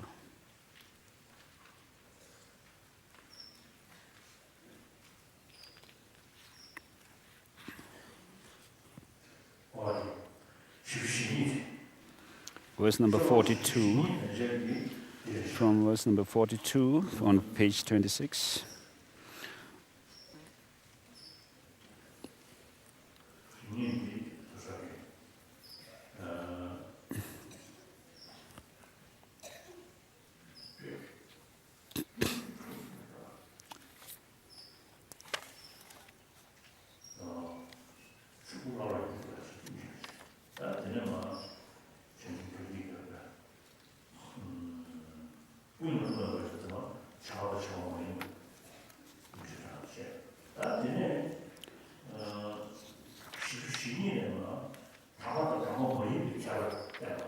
From verse number 42, it shows the distinction between holy and unholy beings.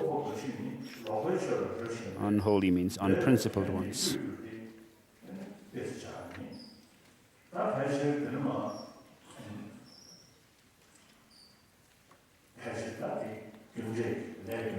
So from this verse, what is shown is the law of causality.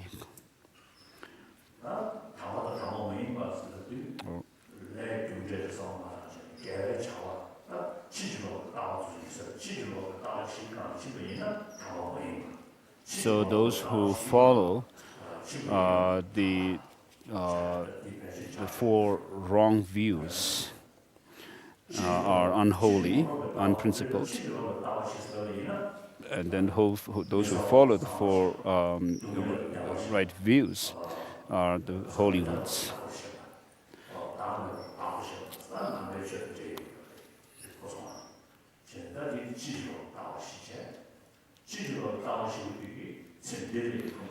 So the right views are that observing things as impermanent, impermanent things as impermanent, and the suffering nature as being in the nature of suffering, and then there's no clean self as such, and then there's no self. So on the contrary, if you look at or if you observe or consider things that are impermanent as permanent and suffering as not suffering or being happiness and so forth, then you have the wrong views.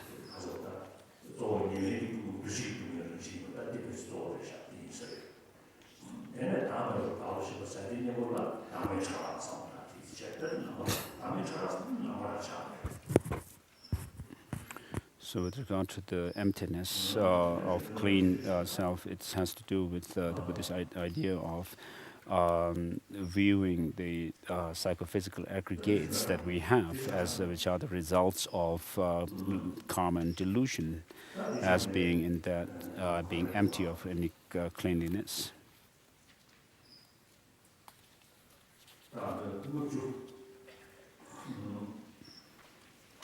And then 56, from when verse number 56, it shows that 10 are the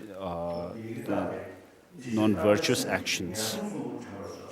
In verse 55, therefore, it says, "Therefore, do not think this life is endless. Remind yourself of the three unfortunate realms of existence. Refrain from the bodily deeds of the killing," and so forth. So from verse 55, the 10 non-virtuous actions, avoiding the 10 non-virtuous actions are shown. And verse number 56.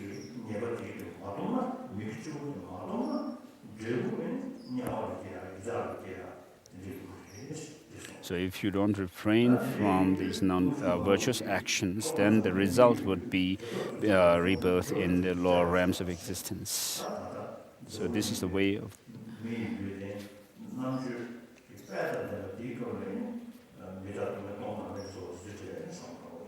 So while you have this human life, you have to use it to your advantage, thinking about or reflecting on the impermanence, the suffering nature of life, the empty nature, and the selfless nature. Verse number 60 says that.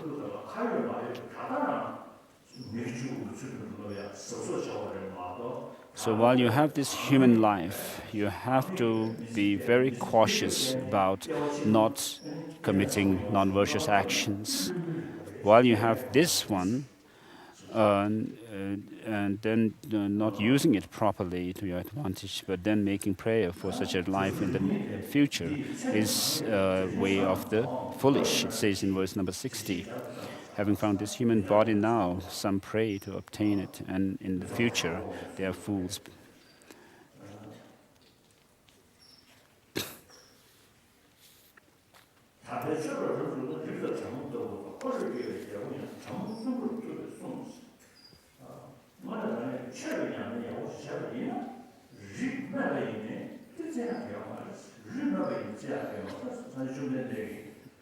Verse number 63.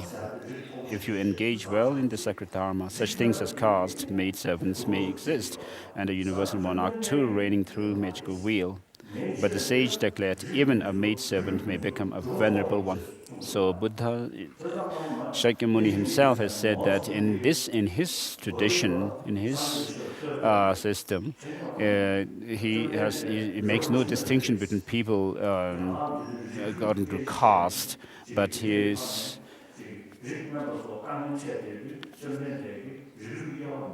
so Buddha was against the caste system. So Mao Zedong used to tell me that in the Buddhism, Buddha was a revolutionary. But then, at the end of our meeting, he said, religion is opium. So in the beginning, he praised Buddha Shakyamuni and also Arya Tara, the goddess Tara.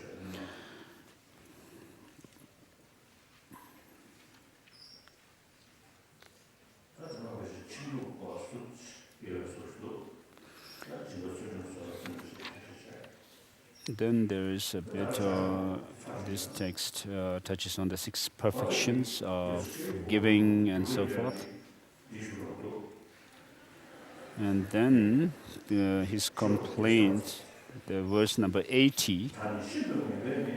Now many evil people are causing the near destruction of the victorious teaching. Now disgraceful, ill-mannered people, evil with wrong views, who are ignorant, they have felled the tree of the Blessed One's teachings. It is no more. Now the merciless, unkind abandon the spiritual way and devise their own systems. The desirous with lust do not see what lies beyond. They have forgotten the victory banner of the Dharma. It is no more. Now those difficult to tame, shameless, delighting in evil karma and hypocritical, these sinners have broken the bridge of the sages' teachings. It is no more. Now those shaven-headed for not practicing the Dharma, misbehaving, despicable, and physically disguised as ethical hypocrites, they have destroyed the currency of the sages' teaching. It is no more. So Master Nagarjuna is advising us, actually, to be careful. As I usually say, hope for the best, but be prepared for the worst. And here Nagarjuna is making is complaining a lot, so we have to also be alert. And as Tibetans are at a very critical juncture in our history, of course, people we have really worked hard so far with great dedication, and we should still continue to do so. So with this, we have finished with the text Drops for Nurturing Beings, a treatise of worldly wisdom. And now next we have some questions.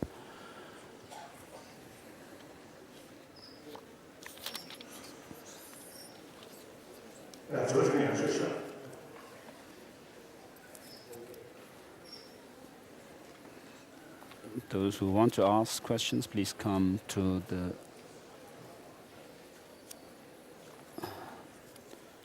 So there is a development of concentration in Buddhism where you observe the higher realms of existence as being more peaceful than the lower realms of existence. And so there is development of vipassana,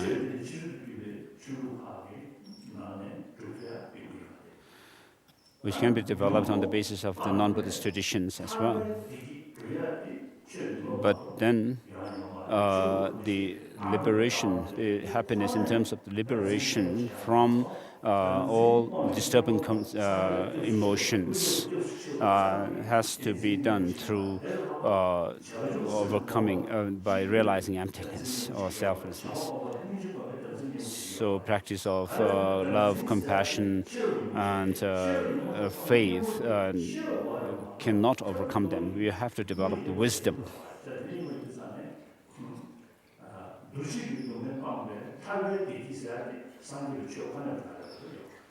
So overcoming the third type of suffering, which is called the Teba.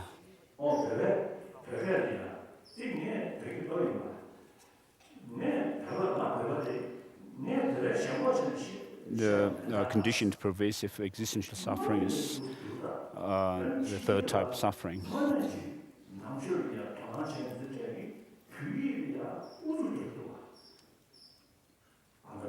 So earlier, when I talked about taking interest in our own language, I was not saying so.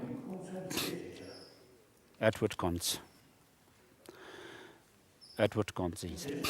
His Holiness was perhaps thinking about Edward Conze, who translated many of the Prajaparamita Sutras into English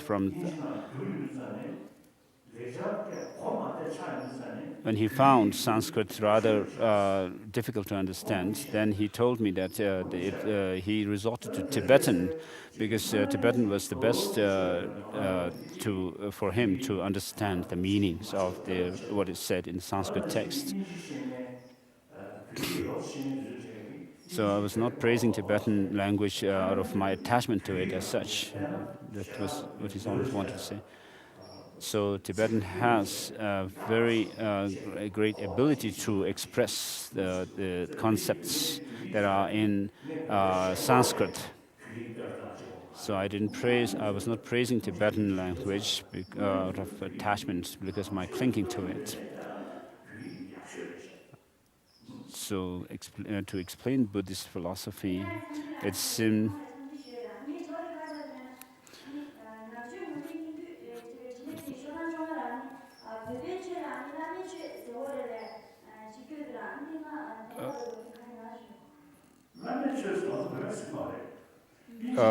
one of her textbooks, it's said that Tibetan Buddhism is called Lamaism. So why is that so? So this term actually is not used by the Tibetans, but Tibetans are responsible for somebody coining this name, word,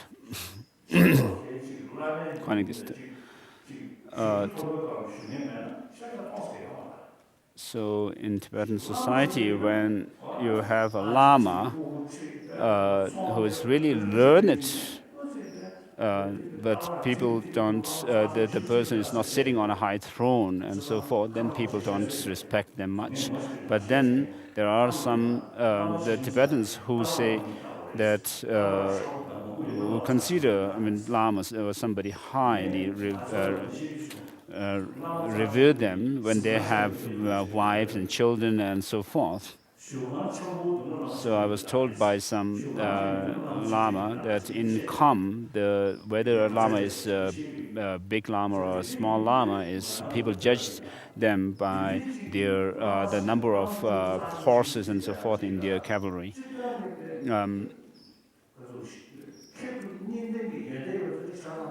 So people who really learn it and have real good experience of the Dharma are not paid much attention to. So this is a drawback in our society. And then there is the Guru Yoga practice, which comes from the highest yoga, Tantric. Of course, this is considered, held very high practice. And therefore, people have started revering their reincarnate tulkus. But then other lamas who are genuine lamas were not revered well, highly in Tibet, like Zepatur Rinpoche is a case in point. So he was a great master. When he taught the Shantideva's Bodhisattvacharya Avatara, it is said that whenever he taught this text, some flowers grew, which was called the Chunjuk flower.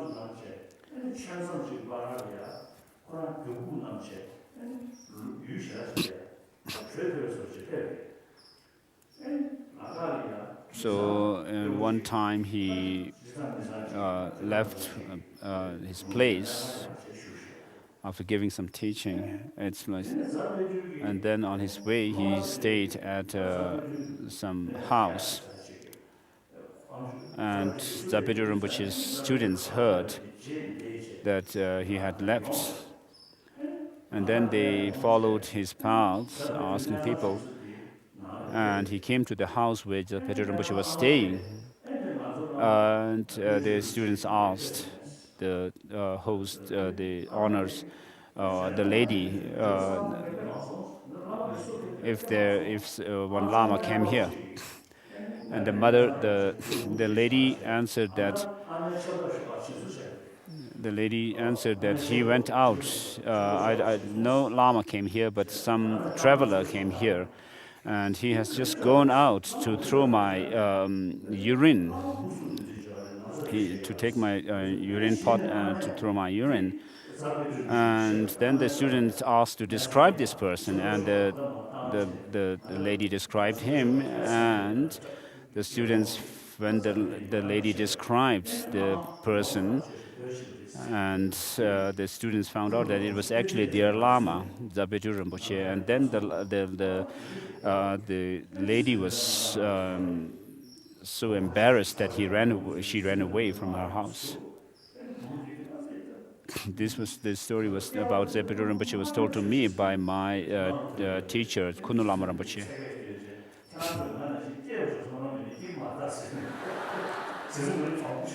And when one time some people saw Jetsun Milarepa and made their prayer that may we not be born like this person.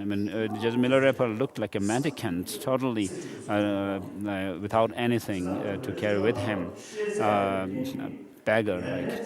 And Jetsun Milarepa replied to them, even if you worked hard, you will not be born like me at all. So he was really a tough guy. So we have the practice of Guru Yoga in our religious practice, but then people have not been able to follow the practices correctly, and therefore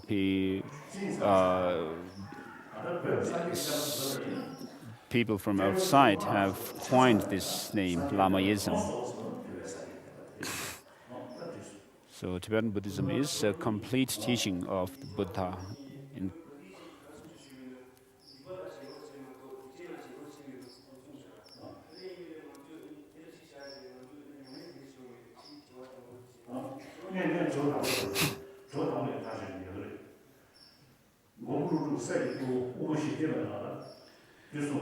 So the question was about not being attached to evil deeds and not being close to the evil sinners. And so this is the first part of the question. To answer this, Aryadeva has said in his 400 verses,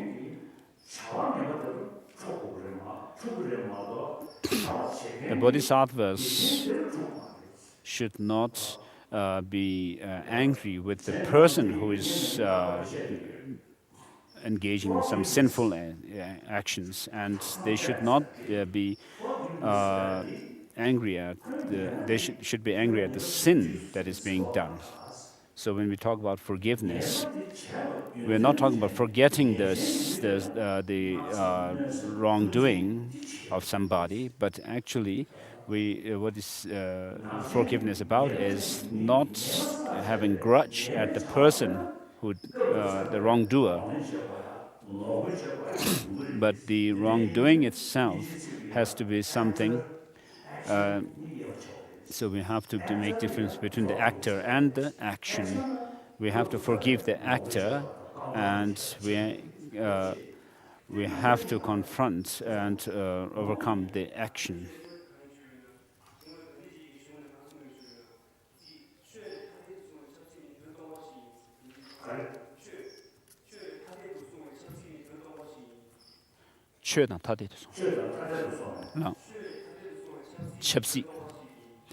So politics, which is he's saying that he's quoting some lines. Politics devoid of religious principles is an empty talk, meaningless. So what religion is talking about is how to make a good person, how to be a good person, principled one. And when you are engaged in politics only for your own gain with selfish motive, then it's not good. But when you use the principles, the good principles, moral principles that are taught in religion, then you are doing something that is mundane, but engage in politics, you are engaging in something that is politics, but it's white politics.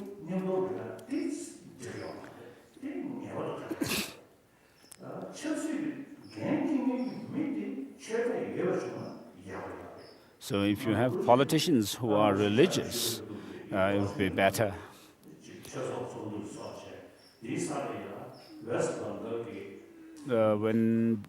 Once we had the meeting, one minister was there from West Bengal, Siddhartha was his name.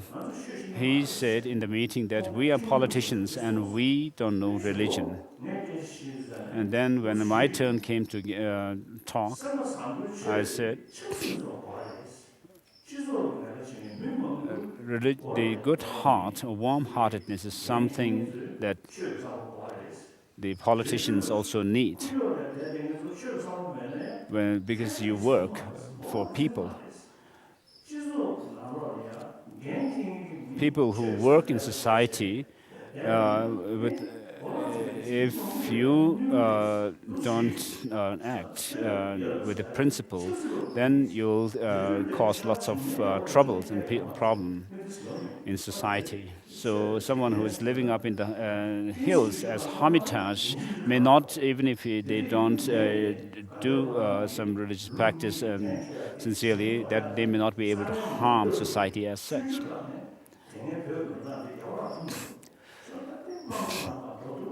So since my childhood, I have found lots of drawbacks and not liked the old Tibetan governing system. Therefore, I found that democratic system is the best form of governance, and therefore I left the political responsibility last year. It's not out of some kind of hypocrisy or anything like that.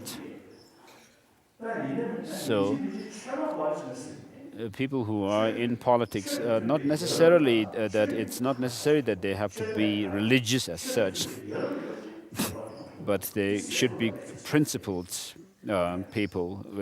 They must still stick to some kind of secular ethics.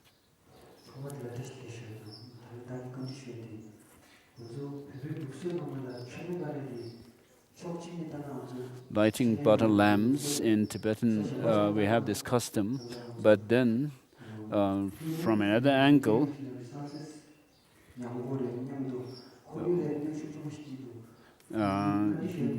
lighting butter lamp causes damage to the environment, and also it depletes our resources.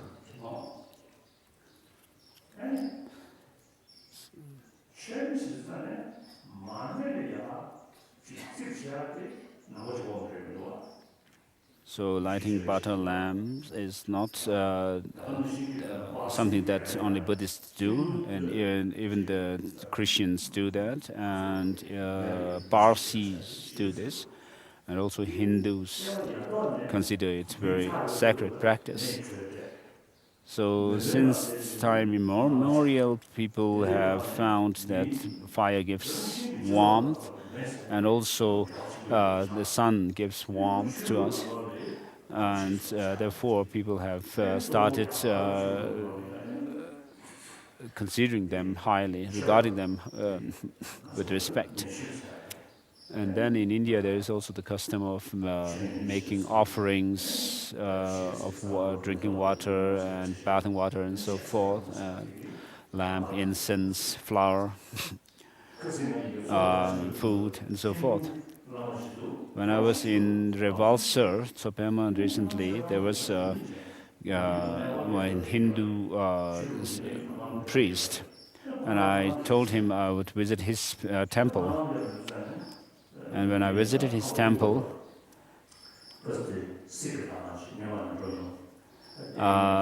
usually when you visit Hindu temples, you have to remove your shoes. And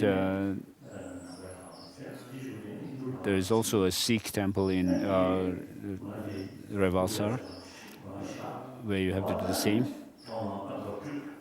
And then when I visited this Hindu temple, recently they washed my feet, and then also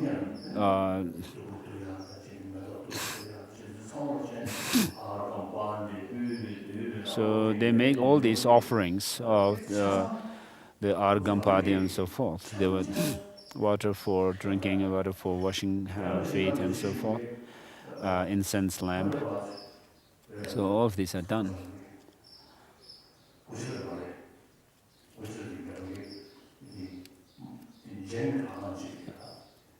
When I visited a Jain temple, very famous Jain temple in Gujarat,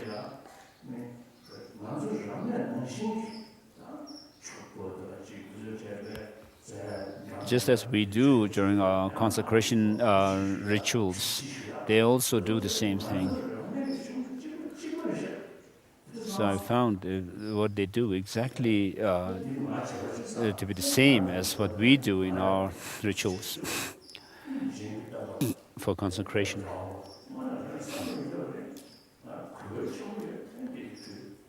So I have great respect for Mahavir, and then when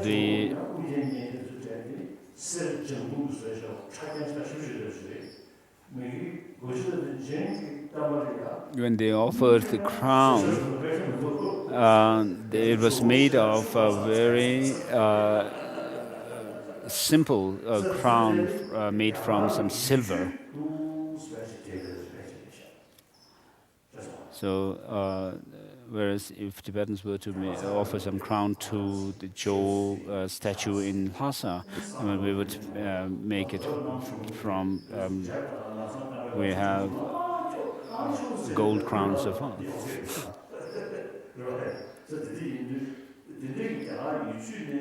So this kind of custom was there in India. So making a butter lamp offering is there in all the different traditions.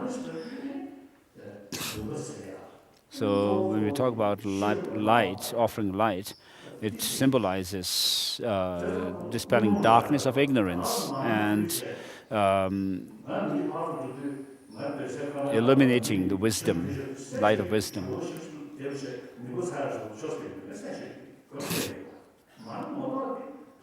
So the real lamp has to be lit inside, wisdom that you have to develop. But then, if you make this offering, you can make your prayer also to dispel darkness of ignorance and to brightly lit the lamp of wisdom inside. So if the butter has gone bad, then it's better to make offering rather than taking it yourself, because you can't take it. rancid butter cannot be taken. So use butter for food, but then when it becomes rancid, use it for a butter lamp.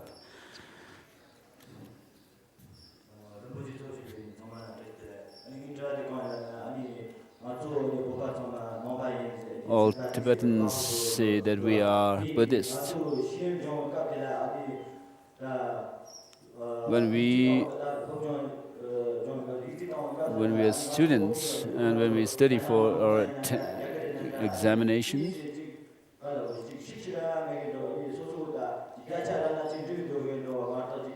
it seems that we are working mainly for studying, mainly for getting good marks in our exams, and not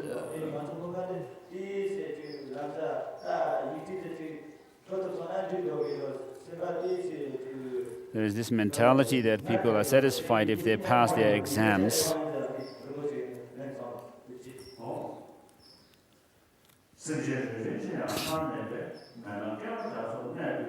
Even if I have to live in hell being for eons for the sake of a single sentient being, may I be able to do so and perfect the practice of joyous effort. So these are really great prayers. As long as space endures and so forth, great prayers, very profound. But we started the Tibetan schools with a great hope. But as I said in the beginning, that we have not been able to fulfill the goal as we set the goal in the beginning. So this is one reason.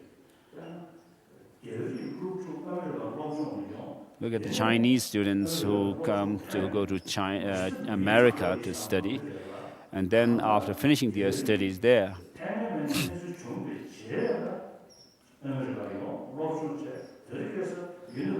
of course the Chinese are much more in number. Great. So in America, if you look in the universities, there are many university professors in America, Chinese professors in America, but very few Tibetans. So this is our shortcoming.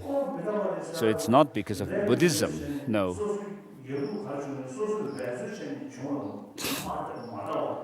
On the other hand, we may also say it's our karma, and then whatever happens is because of karma. So we should not think that whatever happens to us is because of our karma. Whatever will happen to us, it will be due to our karma, and therefore we can't do much by studying. So karma means action.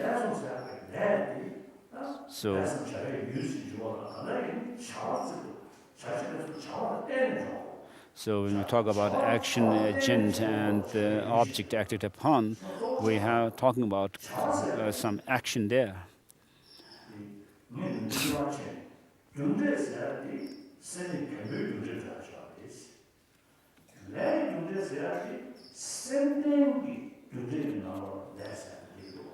So mere causality is there in the external world as well. But when we talk about karmic causality, then it has to do with some intentional action that we create.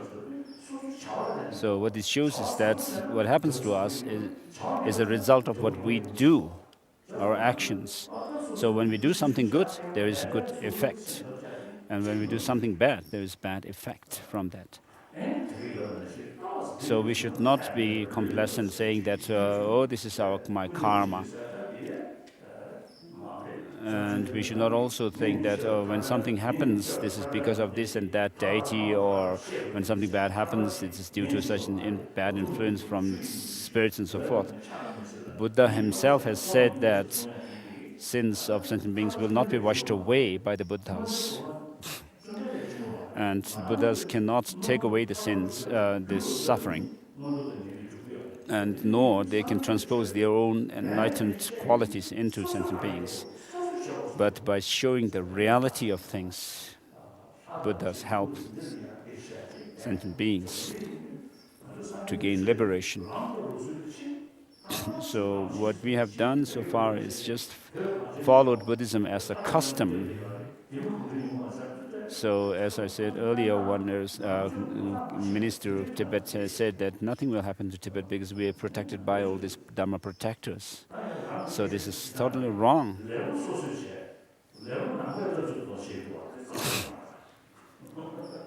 So we are rather complacent and lazy. It's not because of Buddhism as such. Greetings to all.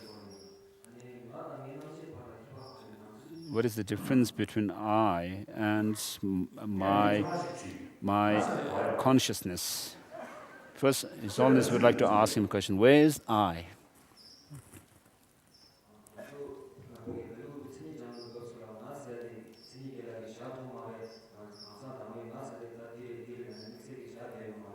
When we were taught by our teacher in Bailakuppe, that the Tibetan the religious instructor said that when you have to point to the I, we cannot find it actually.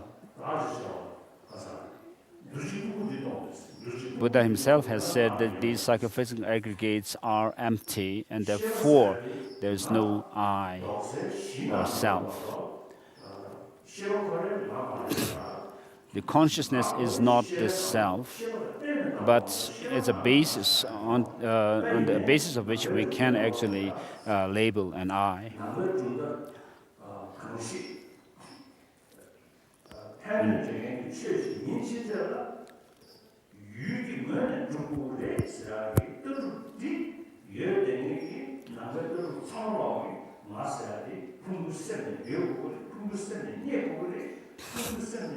So all the Buddhist philosophical schools which say that we must be able to find things if we do analysis of them.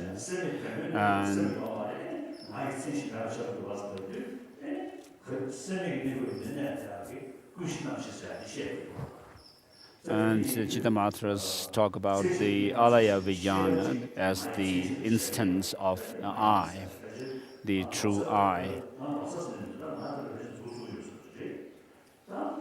So apart from these philosophical systems, Master Nagarjuna and his followers would say that the self is not inherently existent. Not only the self, but these aggregates, the psychophysical aggregates, which are the basis of designation of the I, and I are also devoid of any intrinsic existence.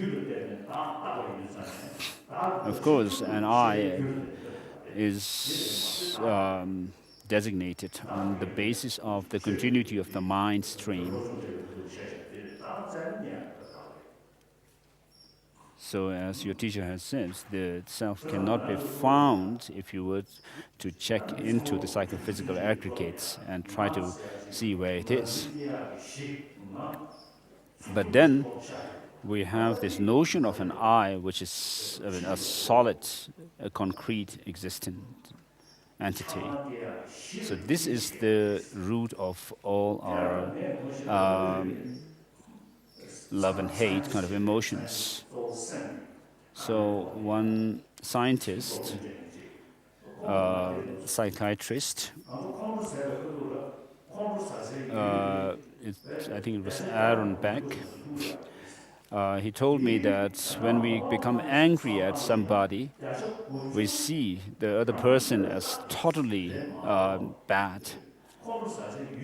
But then he said, 90% of what we see in that person, the badness, is our own mental projection.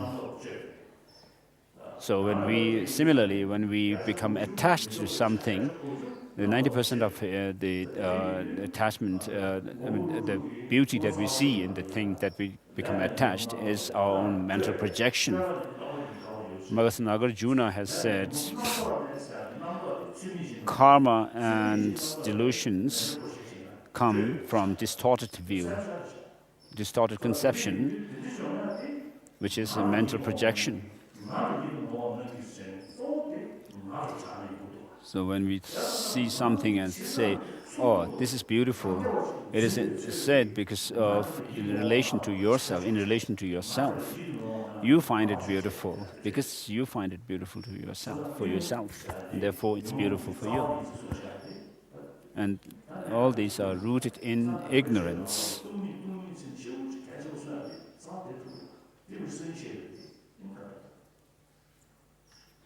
So the more about this will be said tomorrow. I have two questions. The first one is, according to science, the plants are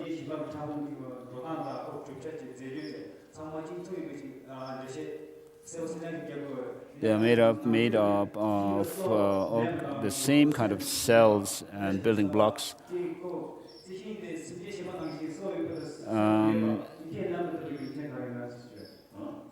But in Buddhism, we say that the plants do not have mind. Maybe the scientist that you met was somebody not so authentic kind of scientist. But scientists that I've met are really top scientists.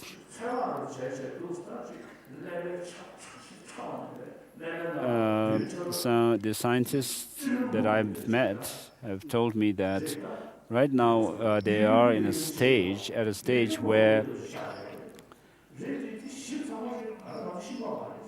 say that they do not know the complete working, the working of the brain and brain cells, I mean, in its entirety.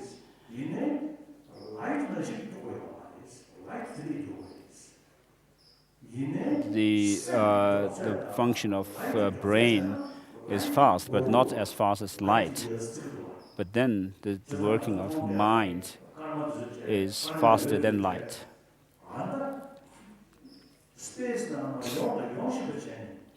The scientific explanation that the light that we see that's coming to us has come from a star that has already become extinct. So light may be faster than sound, but mind can travel faster than that. So this mind, whose speed is much faster than the speed of light, the scientists have not been able to fathom the depth of this so far. So they are just beginning to study about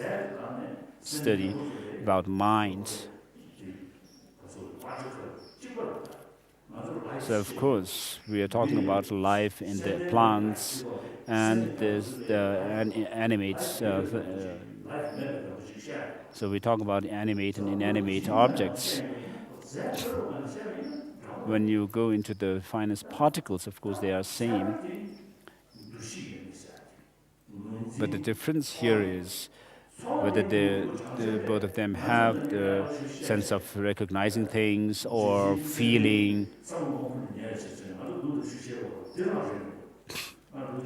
So in our logical text, there is mention of the non-Buddhist logic, where they say, it said that the Jains say that certain plants sleep at night because they have mind because they sleep at night, but that's not precise.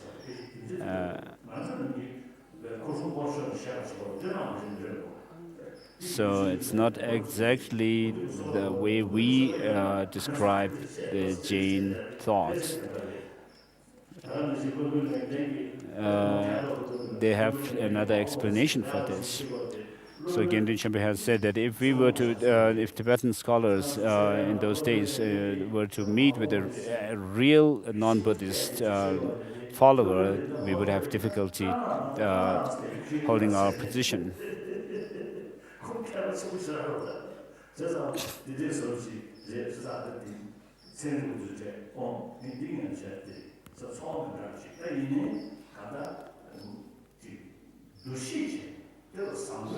So there is an awareness or recognition. Perhaps the plants may not have this. It's very difficult to tell. But then, because of some chemical changes that are going on in the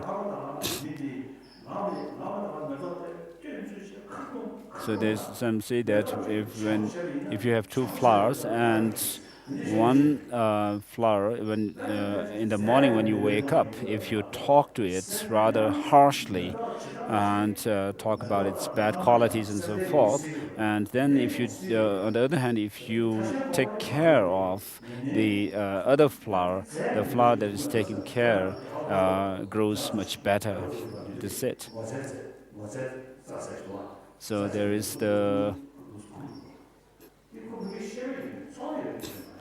in the south there is some plant which when you touch it just shrinks. So this is in Tibetan the term for this plant, the name for this plant is the shy plant or something like that.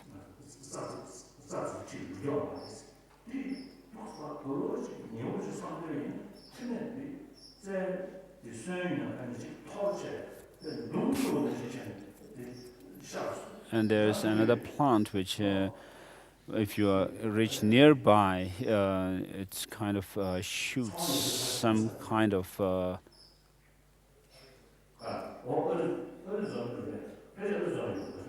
In Arizona, there is some plant which shoots when you reach nearby it, and some kind of like thorns or something get stuck on your body,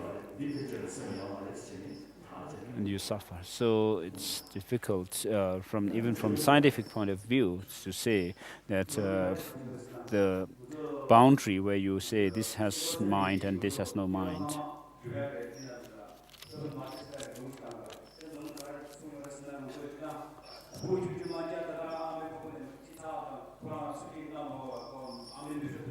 In his question is about past and future lives. His Holiness in his text, which is the opening the eye of wisdom, has said that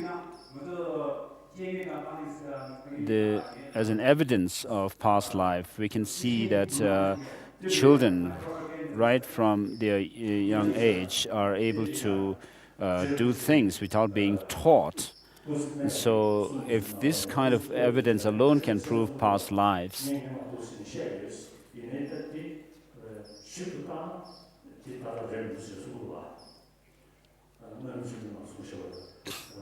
so even Tsongkhapa has said some things in the earlier, in what he has said in earlier commentaries to Indian texts were rejected later on. So perhaps I should say this.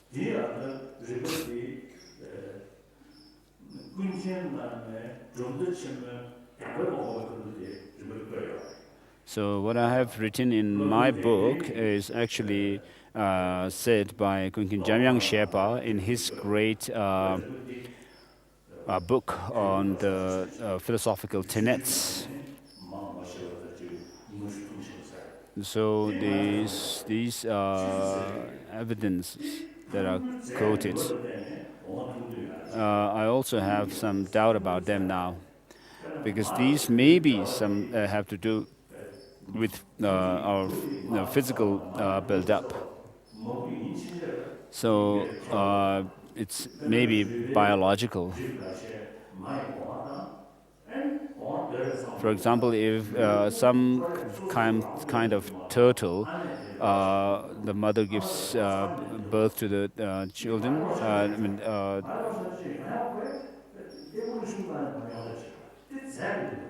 and then the children have never have any interaction with the mother. So there is no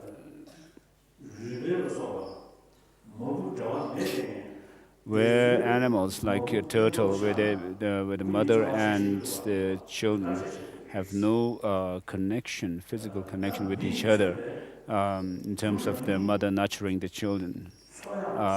We have to check whether they can actually have love for each other if we put them together. So where there is need for nurturing, for survival of the child, dependent on the mother, there is, of course, the biological connection between this.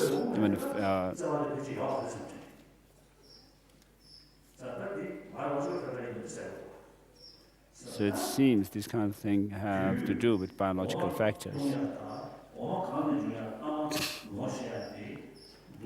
So a child looking for their mother's breast and for milk may have to do with some biological factor.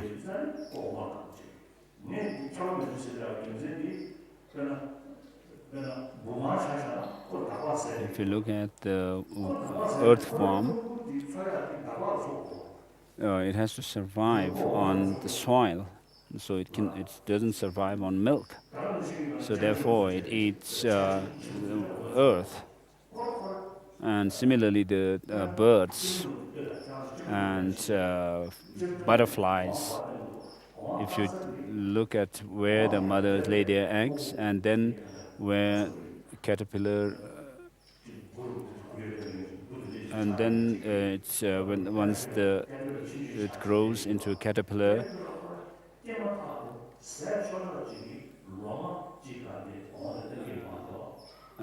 the mother lays its egg on a leaf, which the caterpillar can actually eat. And so these have to all do with biological factor. So the mother doesn't lay an egg somewhere where the leaf that the caterpillar needs is far from it. So these may be difficult. From these evidences, may be difficult to try to prove that there is past life. So if you have to use this kind of evidence that are quoted in Jamyang Shepa's great book of philosophical tenets to prove that there is past life, then of course we would have to also say that all of us have been drinking or sucking milk in our previous lives all the time, and that's not the case. But the main reasoning that should be used to prove past and future lives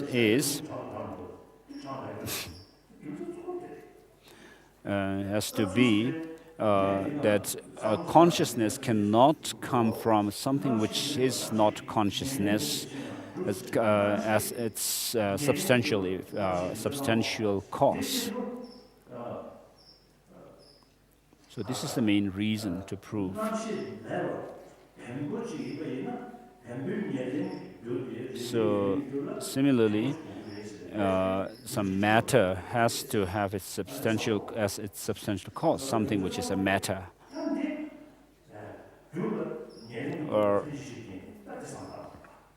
So we have to make the distinction between the substantial cause and contributing factors or conditions. So scientists so far have not been able to recognize the mind or consciousness as such. So the scientists say that they are actually just not able to explain the whole thing about mind and our brain.